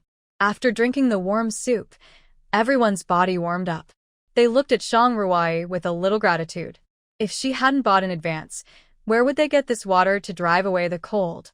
It was soon time for dinner. There were still some supplies left from the journey. It was raining so hard that they couldn't go outside to find food, so everyone ate multigrain cakes today. Although the He family didn't eat delicacies during this period, most of them were fine grains.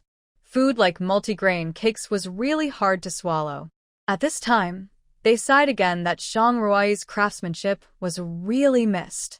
Zhang Ruai ate the multigrain cake in small bites, thinking that she would go to the space to see if the corn had grown. If it was ripe, she could make some roasted corn to eat. At worst, she could eat some roasted potatoes, which was much better than the multigrain cake. Zhang ate the multigrain cake and cursed Zhang Ruai again in her heart. If it weren't for her father, how could the Dinghua Palace be exiled? Why was she suffering here? Thinking of this, she ate the multigrain cake in her mouth more vigorously and accidentally choked. She lay on the ground and began to roll her eyes, which scared He Ning'an and He Jinghe and his wife, and shouted, "The cake is poisonous." What? Poisonous? When the other prisoners heard it, they subconsciously threw the cake out. Zhang kept rolling on the ground and slapped her chest hard. That look was very scary, but the people in the second room just watched from the side and didn't come forward. They were afraid that they would be hurt by Zhang's fierce appearance. Seeing this, the other prisoners began to worry whether they would become like this. The official heard the commotion. He walked forward to take a look. Zhang's face was purple and red at this time, and it was obvious that she was having difficulty breathing. Could it be that she was really poisoned?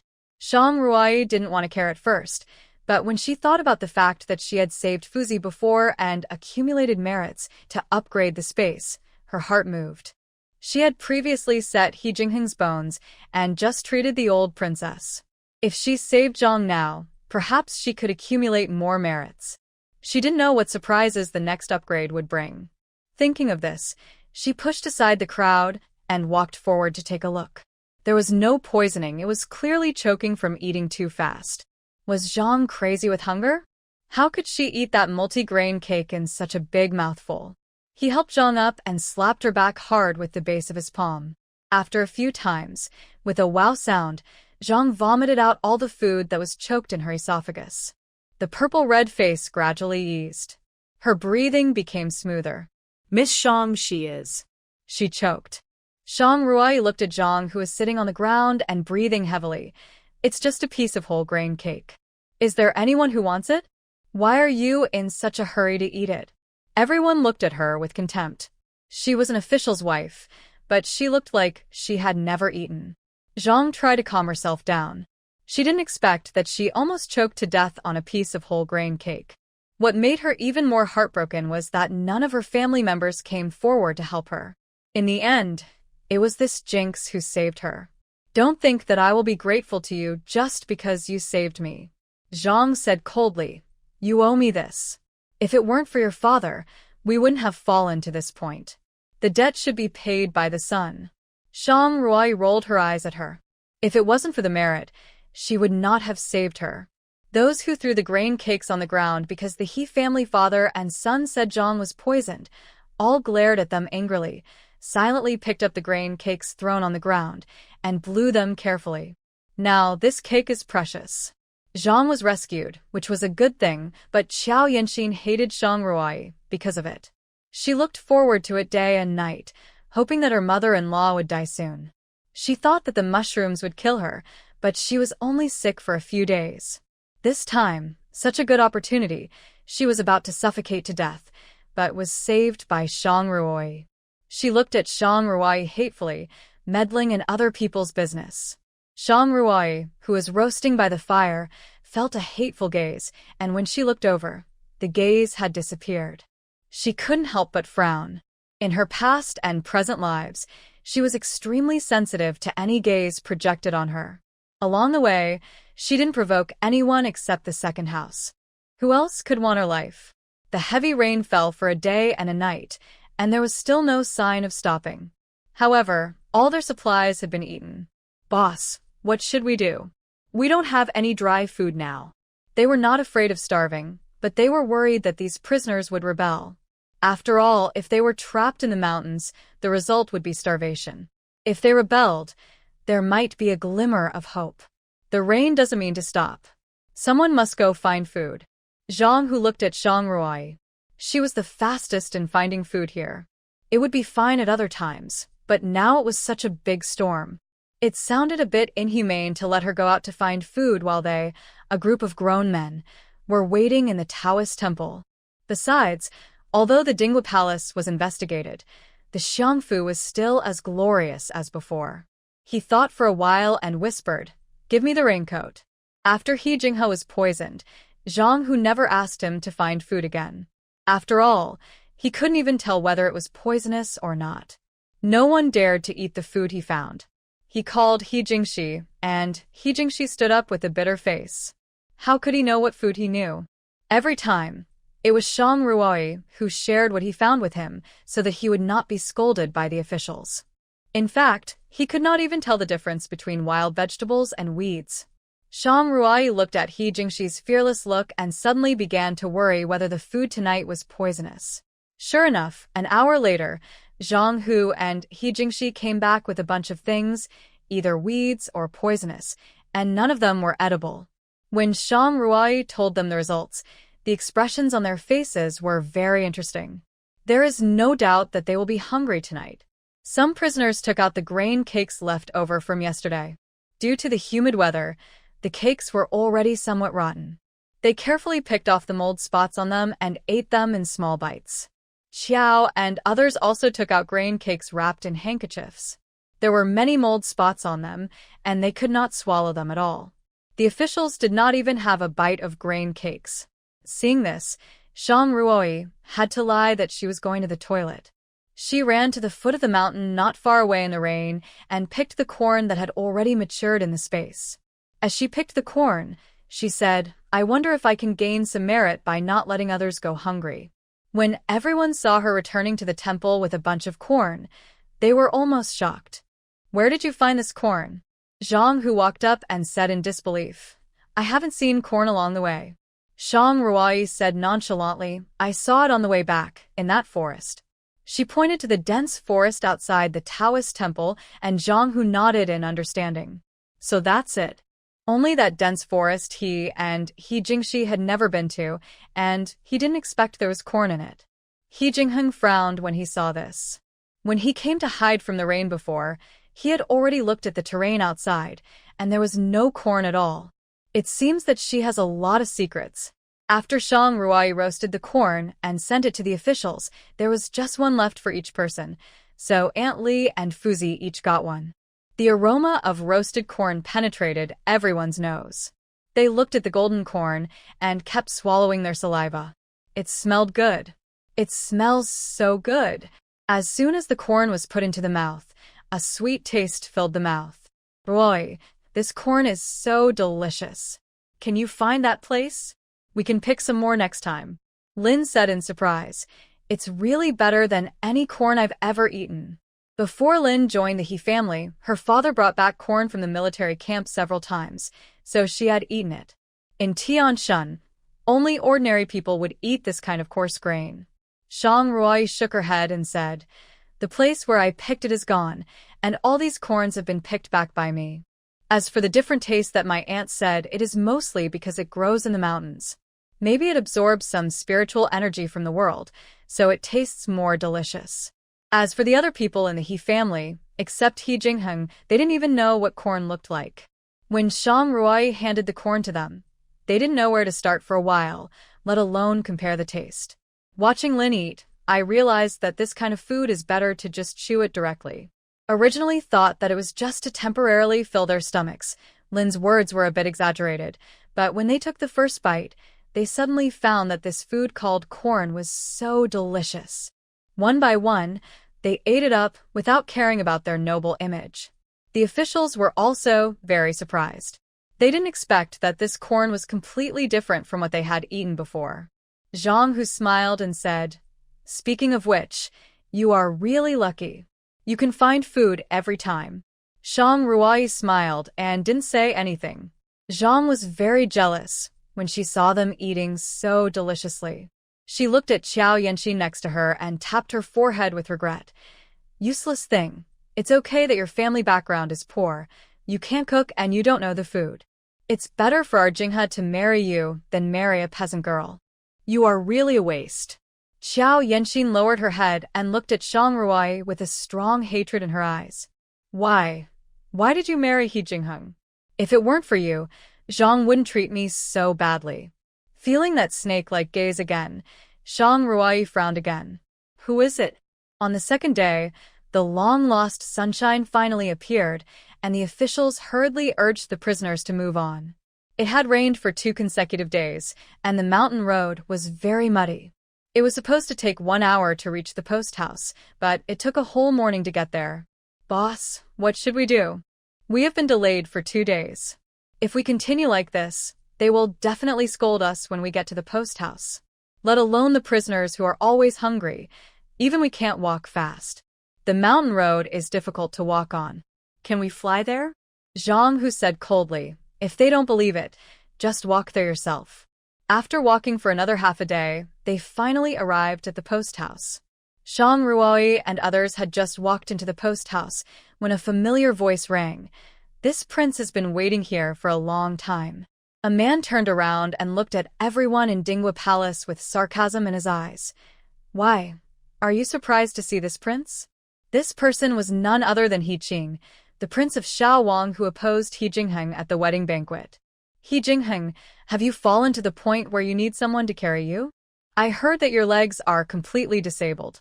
He walked to He Jingheng and was about to pinch his legs when he heard He Jingheng say slowly, "He Qing, I see you don't want this hand anymore." He Qing's hand paused, and the next moment, he became even more angry. He didn't expect that He Jingheng would still be afraid of him even though he had become a disabled person. "How dare you, a sinner, talk to this prince like this?" He Qing said angrily. "Come on. Arrest him and give him 50 lashes. 50 lashes? Isn't this going to kill him? He was already seriously injured and hadn't recovered yet. How could he still be alive after being beaten 50 times? He Qing, after all, we both have the surname He, and you and Heng are our brothers. Even if there were conflicts when you were young, you wouldn't want to kill him." Qing stepped forward with tears in her eyes.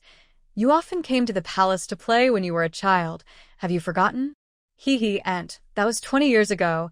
You are so embarrassed to bring it up," he said with contempt in his eyes.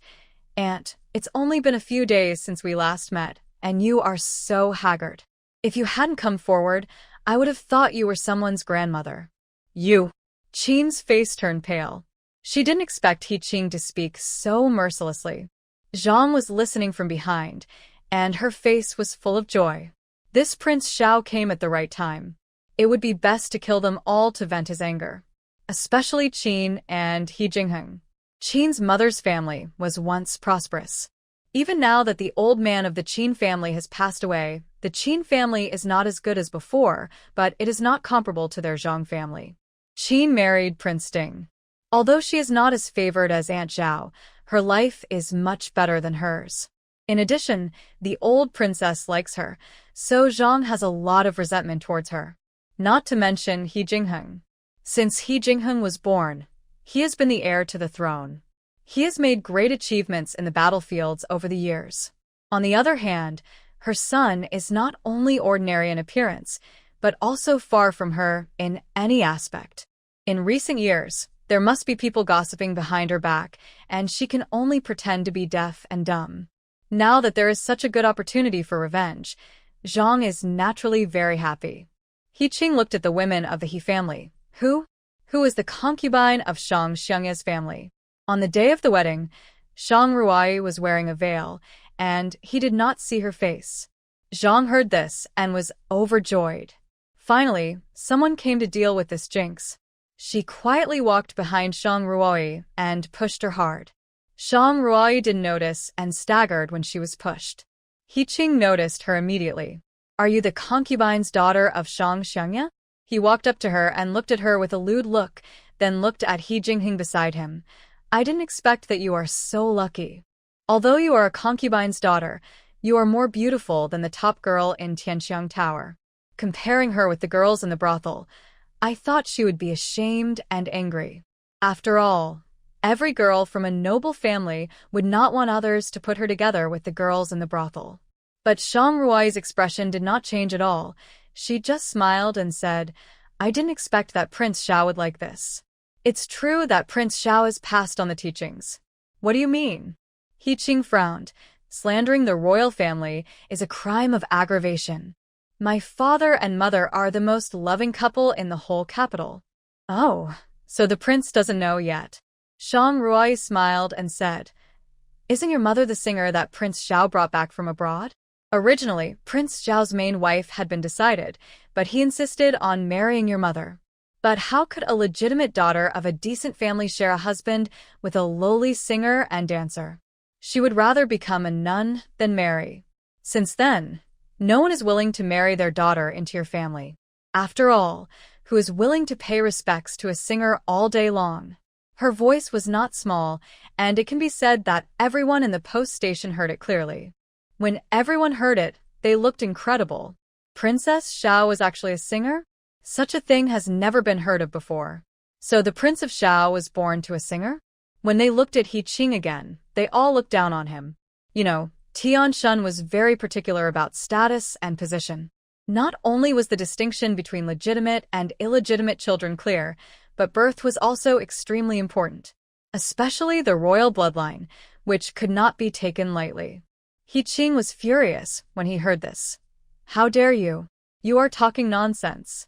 Where did you hear that nonsense from? How dare you put it on this prince? This prince thinks you are tired of living. Nonsense? Prince Xiao said that this is nonsense? Shang Ruai sneered. Prince Xiao, do you know that you have committed a serious crime? What crime have I committed? It's you who are already guilty, and now you are talking back to me. It seems that you and your disabled husband are tired of living. After he finished speaking, he raised his arm lightly. Those who disrespect the royal family should be punished by death. In my opinion, they don't need to be exiled. They can be beheaded on the spot. The emperor said that nonsense himself. Shang Ruai said slowly, You are saying that the emperor's words are nonsense, right? What? The emperor said. He Qing frowned upon hearing this. How could you, a little concubine, have seen the emperor? What nonsense! I haven't seen him, but my father hasn't seen him either. The emperor told my father that the Prince of Xiao was the daughter of a singing girl. As for whether it is true, you can ask the emperor or the prince.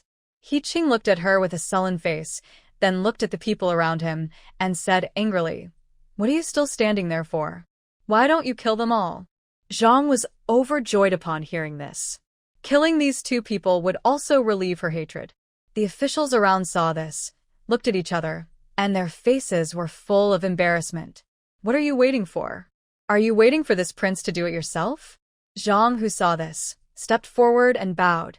"Your Highness, although the people in the Dingwa Palace were exiled, they were not turned into commoners. If you want to kill them, you need the Emperor's decree. I wonder if your Highness has brought it?" "What? The decree?" He Qing was stunned for a moment. Where did he get the imperial edict? He came here today just to say hello to His Royal Highness the Crown Prince, and wanted to take advantage of He Jingheng's downfall to ridicule him and relieve the hatred in his heart over the years. This prince came here in a hurry, and I haven't asked for the Emperor's edict yet. He cleared his throat and said in a deep voice, "If I can't kill him, I can beat him." "He Qing, whose edict are you following?" "He Jingheng, who told you to call this prince by his name." 50 slaps on the face. He Qing shouted angrily, "Hit this prince hard." The guard beside him stepped forward and was about to slap him, but saw He Jingheng raised his hand and pinched the guard's wrist. The guard used all his strength but couldn't shake his hand at all. There was a click sound, and then the guard's scream came. He Jingheng loosened his hand, and the guard's hand was hanging in a very strange posture, and it was obviously broken. Shang Ruai curled the corners of her lips. It was not broken, but shattered. He Jingheng only applied a little force, and the guard's hand and wrist bones were broken, and even surgery would not be able to recover.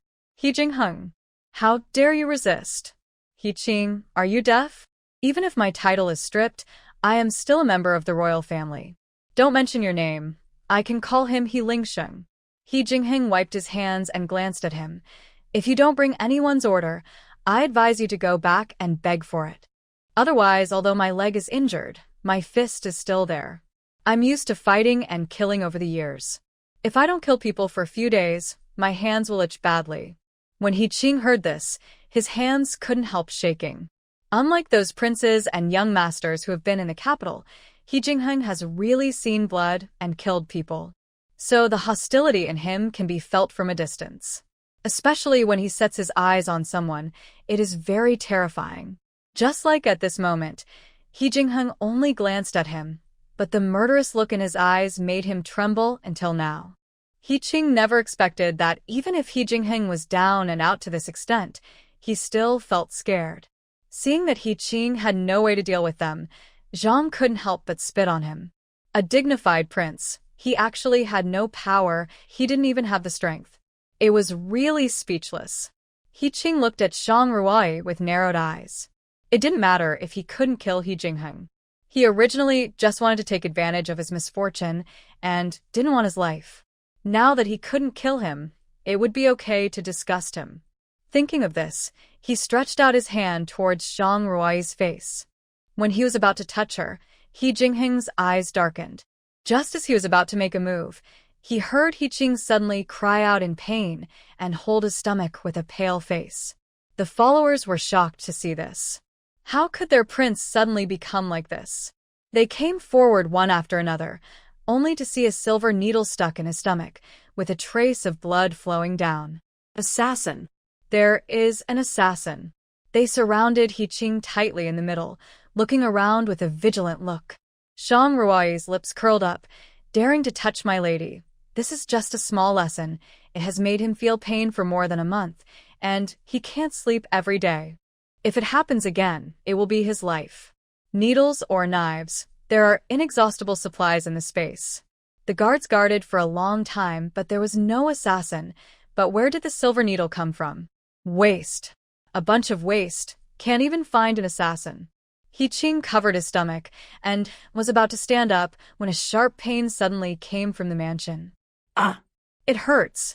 The needle-like pain made him kneel directly on the ground. Coincidentally, the direction of his kneeling was just towards He Jingheng. He Qing, you and I are equals. There is no need to be so polite. He Jingheng smiled and said, since you have realized your mistake, I will not pursue the rudeness just now. You Just after saying one word, he felt the pain in his abdomen became worse, and finally he fainted. He Jingheng looked at the entourage around him and said lightly, "What are you still standing there for? Send this sickly person back to the mansion quickly. If it is too late, his life may be in danger." So, He Qing came in a hurry, and the servants left in a hurry. For a while, the officials looked at He Jingheng with slightly different eyes than before. Zhang, who was even more convinced of his previous thoughts. He Jingheng would never be defeated so easily, and Shang Ruai was not as simple as she looked on the surface. Lord Shang actually told her such a secret thing about Princess Xiao. How could this be the attitude towards an ordinary concubine's daughter? So, in the room allocation that night, the He family enjoyed a special treatment. Originally, all the prisoners were kept in the firewood room outside, but due to the continuous heavy rains, the firewood room collapsed, so the prisoners could only be placed in the rooms inside the inn. That night, except for the second room, the He family was placed in a separate room, and the rest of the prisoners were placed in a leaking room on the first floor. The floor of the room was wet, the whole room was musty, and the space was extremely small. Although the He family's room was also very simple, it was at least dry and had a low couch. Zhang sat in the corner and said in a deep voice, "Why? We are all members of the He family. Why are we driven here? Even Aunt Li and Fuzi can stay in a dry room. Are we not even as good as a servant?" He Ning'an's face darkened. Since his exile, although he didn't say it, he was quite resentful towards the He family's eldest branch in his heart. And leaving aside Shang Ruai's father, it must be that his brothers He Yuan and He Jingheng had offended the emperor, so they suffered this misfortune. Now they have been implicated. Not only do they not have any apology, but they are also excluded. Zhang was right. In the eyes of the eldest branch, they were not even as good as the servants. I think they have all been drugged by that little witch Shang Ruai, and they all revolve around her. The same goes for those officials. The master is a prince after all, but he is not as good as that little witch Shang Ruai. She said in a deep voice, "If you ask me, Shang Ruai might have done some kind of flesh trade with the officials, otherwise, why did the officials give him everything?" He Jinghe nodded when he heard it. Mother is right. Shang Ruai looks like a foxy person, and you can tell at a glance that she is not someone who will keep to herself. Xiao Yanxin glanced at him. Coquettish? Yes, Shang Ruai was indeed very beautiful, but what kind of good thing was He Jinghe? His eyes fell on Shang Ruai's face and body from time to time. Did she think she didn't see it? At this time, a prisoner who exuded a foul smell sat down next to Zhang. The extremely pungent smell made her retching uncontrollably. Although everyone was not far away from each other a few days ago, the living places were all ventilated, not like the enclosed space now. At this time, the smell in the whole room was not much better than that of a pigsty. He Ning'an and Zhang's family couldn't stand it anymore, so they came to the officials. "We are also members of the He family. Why do you put us here?" The officials were eating roast chicken bought in the town at this time.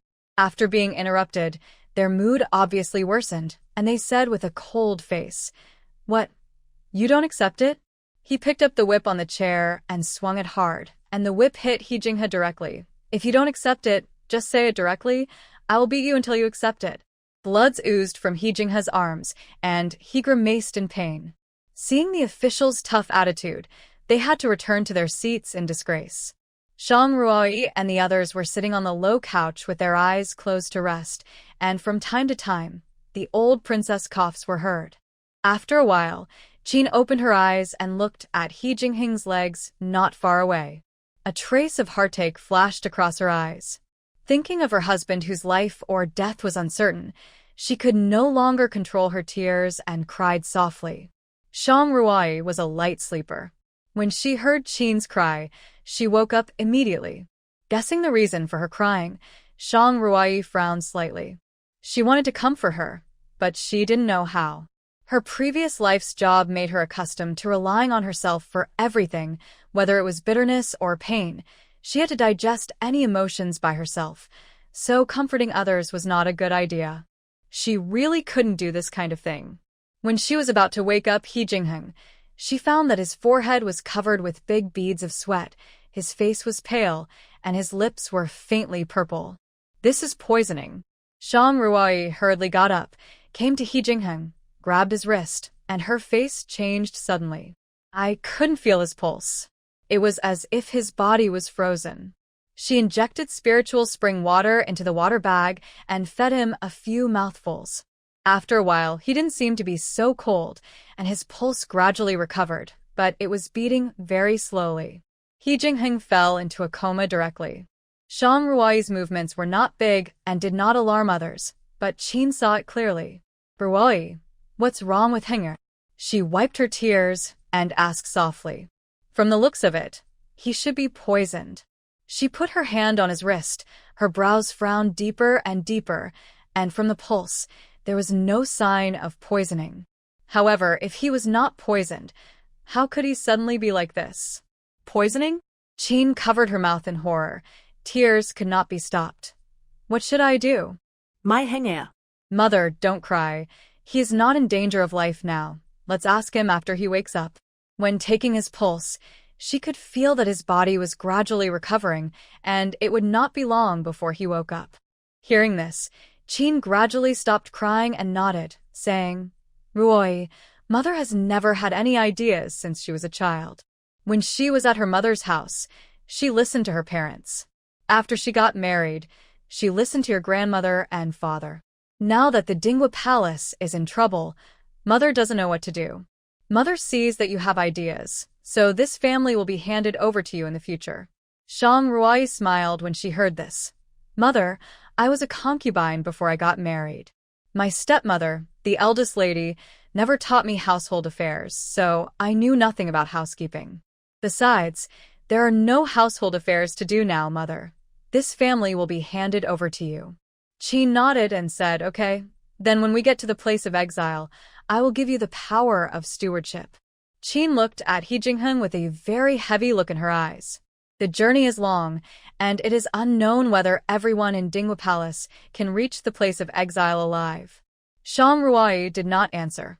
When they get to the place of exile, it will be even more impossible for her to take the power of stewardship. She has told He Jingheng that they will divorce when they get to the place of exile. Qin held her hand and talked for a long time, and then she fell asleep gradually because of sleepiness. Late at night, when He Jingheng slowly woke up from his coma, he found that he was leaning on Shang Ruai, and waves of warmth came from her body. No wonder the pain was much less than before this time. As soon as He Jingheng moved, Shang Ruai woke up. Sorry, I woke you up. It's okay. Shang Ruai looked at his appearance and expression, obviously knowing that he was poisoned, and said in a deep voice, What poison did you take?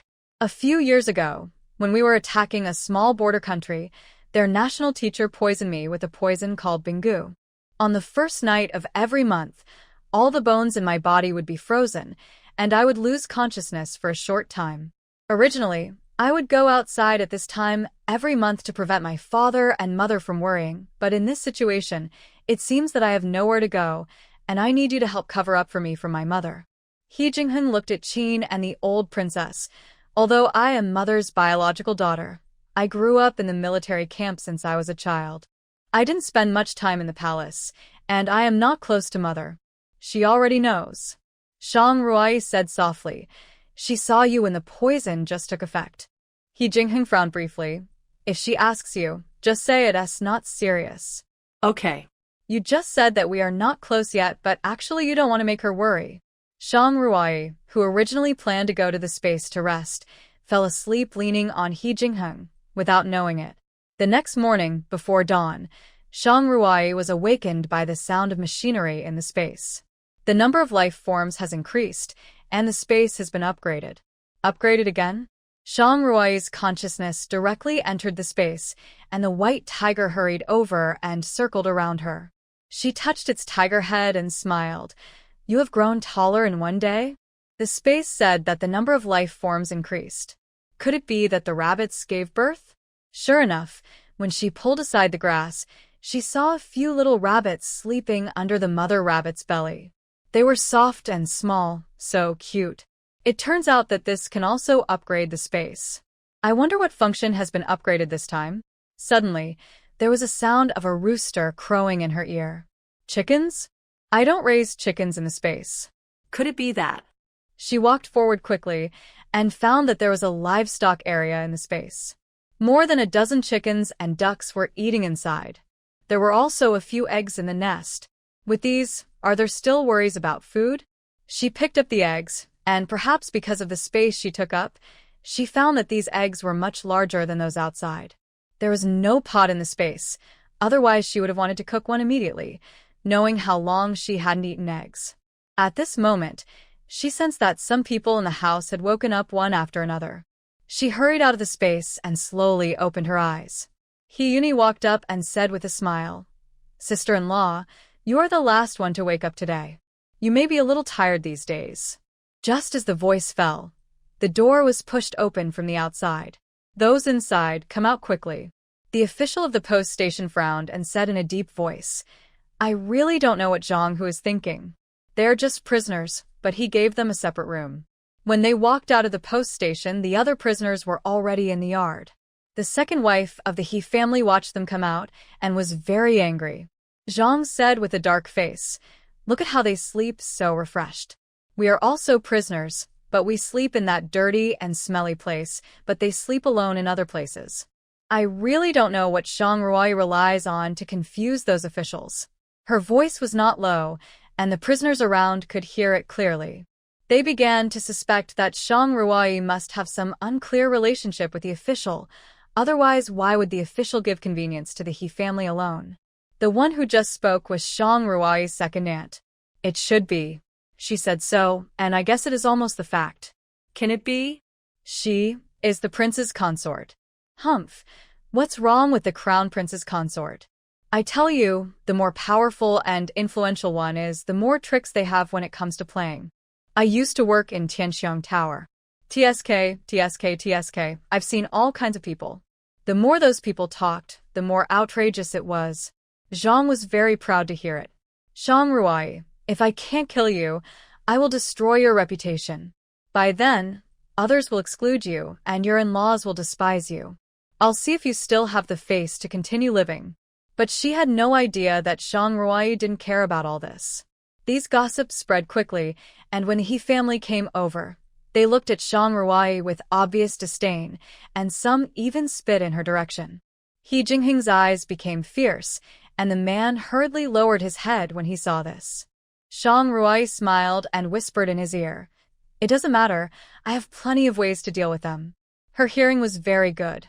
Zhang thought she was being discreet, but from the moment she spoke the first word, she heard every word she said. It seemed that the poison from the mushrooms had been completely removed, and she was full of energy again. Zhang Hu and others took the documents and began to put supplies into the box. Zhang Ruai looked at the same multigrain cakes as usual and sighed silently. Zhang Hu, the official from the post station, stepped forward. "It seems that you will have to eat multigrain cakes along the way." Zhang Hu asked in a deep voice, "Why?" The multigrain cakes are called multigrain, but in fact they are made by grinding rice husks and baking them with cornmeal. They are difficult to swallow, so this kind of multigrain cakes are usually given to prisoners, and the officials in charge of escorting them eat steamed buns made of white flour and cornmeal. What's the point of letting them eat multigrain cakes now? Yesterday, I saw several baskets of steamed buns in the kitchen. Why can't they be given to us? The officer looked at the people of the He family and whispered, "It was not yesterday that Prince Xiao was injured here, and Princess Xiao was furious and said that we did not protect him well, so she took away all our food and punished us for 1 month." Zhang Hu understood what he meant when he heard it. It was nothing more than that Prince Xiao suffered a loss at the hands of the He family, and his past was exposed by them, so he was angry. The other officers were very unhappy when they heard it, and they looked at the people of the He family with anger in their eyes. If it were not for them, how could Prince Xiao come to the post house? If Prince Xiao had not come, there would not be so many things. In the final analysis, it was their fault. So, an officer walked up to the He family with a whip, and just as he was about to hit them, he heard Zhang say in the crowd, "You deserve it." The officer got angry when he heard it, turned around and walked towards her, raised the whip, and whipped her mercilessly. "Deserve it? Who do you say deserves it? I gave you face, right? Zhang was beaten so hard that she cried out in pain. The officer looked at He Ning'an and the others beside her and said angrily, "You are also members of the He family, right?" Ah? After that, he beat the 4 people from the second house one by one. Zhang Ruai shook her head. "If you don't seek death, you won't die." This sentence was too appropriate for the situation. The officer felt relieved and put away the whip. He said to the people from the second house, "Watch your mouths, or don't blame me for being merciless." The people from the second house were covered in bloodstains and nodded tremblingly. Zhang was beaten the worst. Her clothes were torn in several places, and the flesh on her arms was exposed. Although she was over 30 years old, she was the princess of a county prince after all. She was served by servants on weekdays and took good care of herself. She looked to be in her 20s. Her skin was very delicate, and the prisoners stared at her with their eyes wide open. Zhang, who took the supplies with a dark face. Zhang Ruai stepped forward and quietly handed him a bag of silver coins. "I'm sorry for implicated you because of our He family's affairs. This is all my belongings. I'll just take it as an apology to you." Zhang, who shook the bag of silver coins. The other officials could see it clearly and felt relieved. "It's just some dry food. It doesn't matter." The officials smiled. The bag of silver was enough to cover their 3-month salary. "Anyway, Miss Zhang's cooking skills are good enough. I'm sorry to bother you with food along the way." "You're welcome, my lords." Zhang, who looked at Zhang Ruai's back and touched the bracelet in his hand. Just now, when Zhang Ruai gave him the silver bag, she secretly stuffed a gold bracelet in his hand. He couldn't help but sigh. Is this really a concubine's daughter? Zhang and the others were itching to give it a tooth. They had the silver, but didn't take it out earlier. They had to wait until the officials had finished beating them before taking it. This was clearly intentional. He Ning'an endured the pain in his body and said angrily, "Let you talk too much." He Jinghe couldn't help complaining. "Mom, you're the one who caused all the trouble along the way. Otherwise, we wouldn't be treated differently. Today you got whipped for them in vain." Although Qiao Yanxin didn't say anything, the resentment in her eyes was clearly visible. Zhang gritted her teeth and said nothing, but the resentment in her heart grew, especially towards Qiao Yanxin, a girl from a small family who dared to look at her coldly. When passing by the town, Zhang Ruai proposed to go shopping again, and the officials all agreed very much, since it didn't cost their own money anyway. She came to the market and bought a few big pots and cooking utensils. When passing by the meat stall, she bought a lot of meat. If she stored it in the space, it could be kept fresh, and she could eat some meat dishes when she arrived at the place of exile. After buying all the food, rice and flour, Zhang Ruai walked towards the city gate. When passing by a stall, her footsteps suddenly stopped. "Grandma, how much are these seedlings for?" She actually saw fruit seedlings. "To be honest, young lady, I don't know what kind of seedlings these are. They were given to me by my neighbor from the western regions before he left. I wanted to plant them, but none of them survived, so I decided to sell the rest." Zhang Ruai nodded. "I would like to give it a try.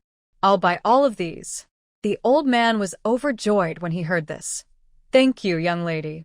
As soon as he finished speaking, he heard a sarcastic voice from the side. "If you ask me, you old women are good at lying. What western neighbors? What don't survive? You're clearly weeds." The man curled his lips and said, "Little girl, don't listen to her nonsense. Come and take a look at my seeds. They are definitely 100 times better than that old one." Zhang Ruai glanced at him coldly. "I see that most of your seeds are shriveled. They can't germinate if planted in the ground." A woman just wanted to buy seeds, and after hearing Zhang Ruai say this, she turned and left. The man was furious when he saw this. "What nonsense are you talking about? Are you going to buy it or not? If not, get out of here and don't delay my business." Zhang Ruai took the seedlings, turned to look at the man, and sneered. "I see that your forehead is black. I'm afraid there will be a bloody disaster today."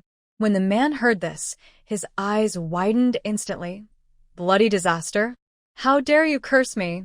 I think you are tired of living." After that, he rolled up his sleeves and rushed towards her. The old man selling seedlings took a look and hurriedly said, Girl, hurry up. Shang Ruai curled the corners of her lips, put the things on her stall, and whispered, "Don't worry."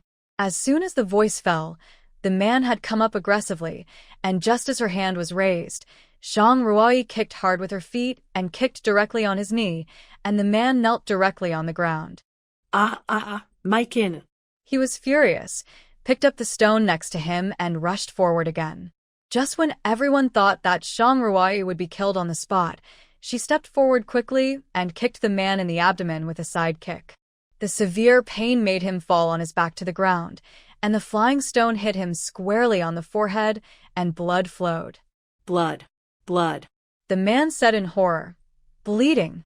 Shang Ruai stepped forward. "It's just a superficial wound. Don't shout." She saw that it was not serious, smiled, and said, "Didn't I say it? You will have a bloody disaster today."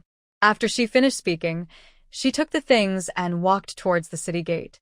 There was no one around. She put the seedlings into the space and returned to the team with a small amount of rice and meat.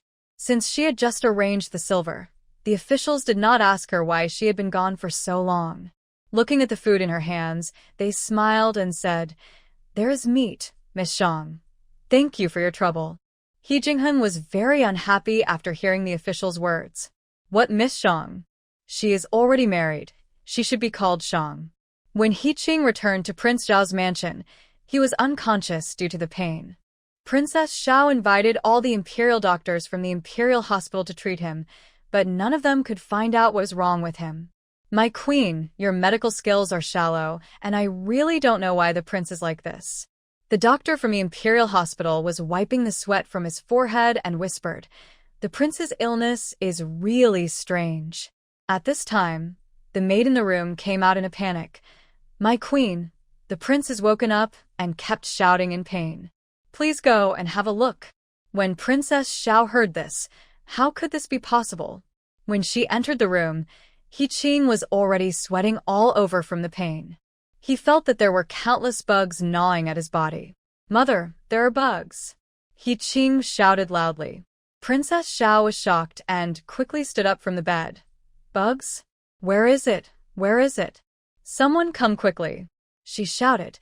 "The prince said there are bugs. Find them out of the bed." "Yes." The guards came forward together and began to search on the bed. He Qing was in so much pain that he couldn't speak and waved his hands anxiously. How could Princess Xiao know what he meant? She thought he was just anxious and stepped forward to comfort him. "Don't worry, no matter what kind of bug it is, your mother will help you find it." "Stop. Stop." He finally caught his breath and shouted, "Get out." When the guards heard this, they hurriedly turned around and left. He Qing looked at the imperial physician, gasping for breath, and said, "This prince feels like there are thousands of bugs gnawing at his body. What's going on?" "What? Thousands of bugs? In the body?" Princess Xiao almost fainted when she heard this. If she hadn't been supported by a maid, she would have fallen to the ground. The doctor frowned and took the pulse again. After a moment, he shook his head and said, "From the pulse, there is nothing wrong with the prince's body. He is not sick or poisoned. How is it possible?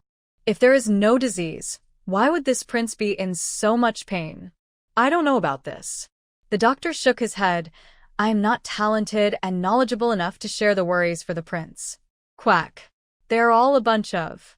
At this time, the pain became more severe, and He Qing said angrily, "Get out.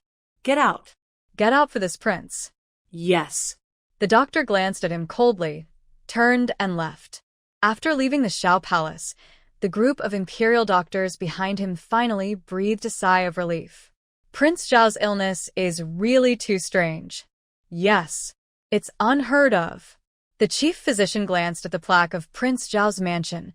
A sneer appeared on the corner of his lips. A singing girl and the son of a deposed prince dared to say this to him, so let him suffer slowly. The news that Prince Xiao was poisoned spread to the palace. When He Lingxing got the news, he was having a meal in concubine Zhao's palace. "I know, go down." He put down his chopsticks and said softly, "Mother, I still have some things to deal with, so I will take my leave first." "Okay, I'll let you Fu send you some snacks to your palace later." Concubine Zhao smiled. I didn't expect that Prime Minister Shang looked like an old antique, but his legitimate daughter was actually a wonderful person. Concubine Zhao stopped talking here. He Lingxing naturally understood what she meant. Although he was unhappy in his heart, he could only nod. It's up to mother to decide. You are grown up too. You should have some people who understand you. Concubine Zhao put down her chopsticks and said softly, Shang Nian is a first-rank official in the court after all. Although you are the crown prince now, you must know that your father has many sons. You must have enough power to ensure that your position is not shaken. He naturally understood these principles. Shinger, remember, only when you sit in the highest position can you like the people you like and do what you want to do. Understand? Your son understands. Concubine Zhao nodded. Go and get busy. After He Lingxing left, Concubine Zhao's personal maid Bishi walked in. Empress. What happened? Prince Zhao was poisoned, and the chief physician of the Imperial Hospital was of no avail. Concubine Zhao put down her chopsticks and said in a deep voice, Is it worth bringing this matter to Xing'e? The people below are getting less and less capable of doing things. Bishi stood aside and dared not say a word. Replace the tactless people around Xing'e. How dare this lowly creature born to a singing girl waste Xing'e's time and make him deal with things before he even finishes his meal. Concubine Zhao lost her appetite. She picked up a handkerchief to wipe her mouth, threw it on the ground after use, and said coldly, Useless people don't deserve to live in this world. Bishi bowed and said, I'll do it right away. Go ahead, do it covertly, don't let Xing'e find out. Don't worry, your majesty. He Lingxing came to Prince Zhao's mansion, looked at He Qing, who had been tortured by pain and looked like a monster, and directly pressed his sleeping point. He Qing, who had been howling like a ghost for a long time, finally calmed down. He Lingxing asked in a deep voice, What's going on? The attendant told him the whole story. Hit by a hidden weapon? To reply to your highness, the prince, a silver needle flew from somewhere, and the prince became what he is now after being shot. He Lingxing narrowed his eyes. This matter must be related to He Jingheng. I will send people to find famous doctors and will not let He Qing suffer this. Hearing him say this, Xiao Wang and his wife thanked him profusely. Someone come. Search for suspicious people around the post station and never let the murderer go unpunished. Yes. He Lingxing's people went to look for suspicious people in a mighty way, while the real instigator was cooking for the officials. Shang Ruai fried a plate of shredded pork with green peppers and a plate of eggs. She lied that she found pheasant eggs and wild peppers in the mountains, but in fact, these were all taken out from the space. Boss, this time we escorted the fugitives. The food is the best time. Zhang Hu nodded. Not only was the food the best, but the money was also the most. How could Shang Ruai be the unfavored concubine's daughter, as they said? Not to mention a concubine's daughter. Even if she was a legitimate daughter, she didn't have so much gold and silver. How could he know that all the things Shang Ruai used to pay came from the dowry in the space, and as for the things in the storehouse of Dinghua Palace, she didn't touch a penny. When she came back with 2 dishes, the eyes of the He family lit up. There is meat, He Jingshi exclaimed. Enough for everyone to get a share. Although the 2 dishes are not much, you should be happy to eat them on the way of exile.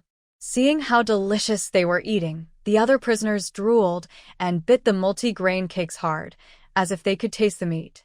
At this time, they saw that there was a piece of meat and a few eggs in Fuzi's bowl, and they couldn't help but envy her. At this time, a man came out and knelt beside Shang Ruoi. Miss Shang, do you still need servants here? I used to in the agency, and I know some boxing and kicking. Shang Ruoi looked at him and nodded. Of course I can. In fact, Shang Ruai had noticed him a long time ago. This man was burly and looked like a martial artist. The journey was long, and there were many female relatives in the He family team. There was no guarantee that there would be any danger. With guards in the team, it would be much safer. Thank you, miss. My name is Li Wenyuan. Shang Ruai handed him a pair of bowls and chopsticks. There is rice in the jar. Go and get it yourself.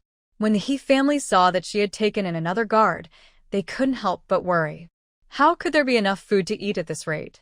He Jingheng's eyes fell on Li Wenyuan, and he lost his appetite when he saw the food in the bowl. Why don't you eat anymore? Shang Rui saw him put down his bowl and chopsticks. Is the food not to your liking? I'm full. He Jingheng pointed at the table with his index finger, and He Qinian hurriedly helped him up. He Jingheng could walk with the reattached leg, but not the other leg. The flesh had begun to heal, but now he walked with a limp. He Jingheng sat on a stone with his back to everyone. He Yuni looked at her brother's posture, walked to Shang Rui and whispered, I didn't expect that brother would have this day. Huh? Shang Rui didn't understand. What's wrong with He Jingheng? In the past, I saw sons being jealous in storybooks, but I always felt that such things only happened in storybooks. In reality, how could sons be like little women? I didn't expect that I would actually see it with my own eyes today. He Yuni's voice was very low, but it sounded like thunder in Shang Rui's ears. Sister-in-law, brother is jealous because you took in guards. What? Jealous? How is that possible? The two of them had agreed to discuss divorce when they arrived at the place of exile. You think too much. Shang Rui shook her head. Your brother is not a jealous person. Besides, we have only been married for a few days and we only met once on the wedding day. Sister-in-law, don't you know? Know what? You are just like the beauty in the storybook that makes people fall in love at first sight. Which man would not like you when you see you? In He Yuni's eyes, Shang Rui is an extremely perfect person. If I were a man, I would marry you home no matter what. Shang Rui couldn't help but hold her forehead. Her sister-in-law said that she didn't like to go out, didn't like to see people, and spent most of her time reading storybooks in the room.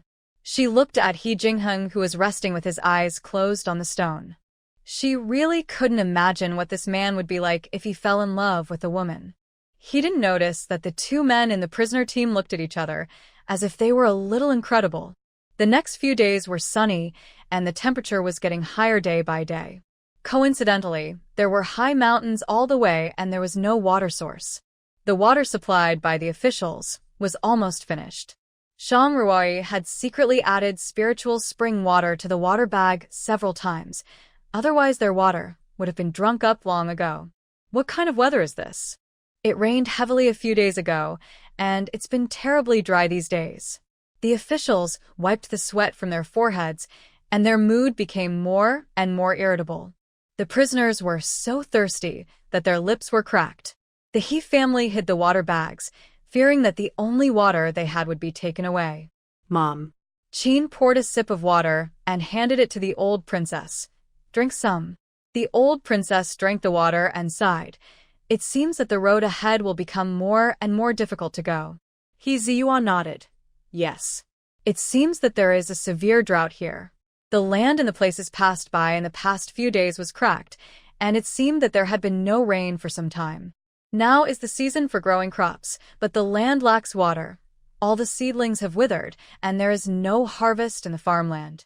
As they were talking, they saw a group of people coming from a distance, dressed in rags, and they were refugees at first glance. Seeing that there was a fire here, they walked over here. Unexpectedly, it was the officials escorting prisoners. An elderly man stepped forward, his back slightly bent, and said to the official, Sir, we are villagers from Lijia village. I am Li Gui, the village chief. It is getting late now. We really can't hurry on the road. I wonder if we can stay here with you? Don't worry. We will just stay outside the temple for one night, and we won't disturb you. Zhang Hu nodded. It's okay to stay inside. The old man was overjoyed when he heard this, and hurriedly invited the villagers to come in. Old man, are you moving? Zhang Hu walked forward, looked at hundreds of villagers, frowned, and said, What happened in Lijia village? Mentioning this, Li Gui sighed. This is a long story. Our Lijia village has suffered from severe drought for 3 consecutive years, and the crops have not harvested a single grain. Not only that, but we have to pay taxes every year. We are also desperate, otherwise who would be willing to leave their homes? After a pause, he continued, Most of the elderly and children in the village starve to death. Alas, it's miserable. At this time, the cry of a baby was heard. Li Gui hurried over and said in a deep voice, Hurry up and find a way to stop her from crying. We have finally found a place to stay, but we have angered the official and driven us out. What should we do?" But Just then, a jade hand holding a bowl of water was handed to her. "Drink it. It can help you resist." Water. It's actually water. For a moment, the villagers of Lijia village looked at the bowl of water like hungry wolves seeing food. There's been no water in the well at the entrance of their village for a long time, and they haven't had a sip of water for several days. The woman took the bowl of water with many thanks and fed the water into the baby's mouth bit by bit. The child was really thirsty. He drank half a bowl of water cleanly and then fell asleep with a satisfied look on his face. She mixed some spiritual spring water in the water. After the child drank the water, the originally pale little face became visibly pink. The woman was very grateful and kept kowtowing on the ground. "Thank you, benefactor."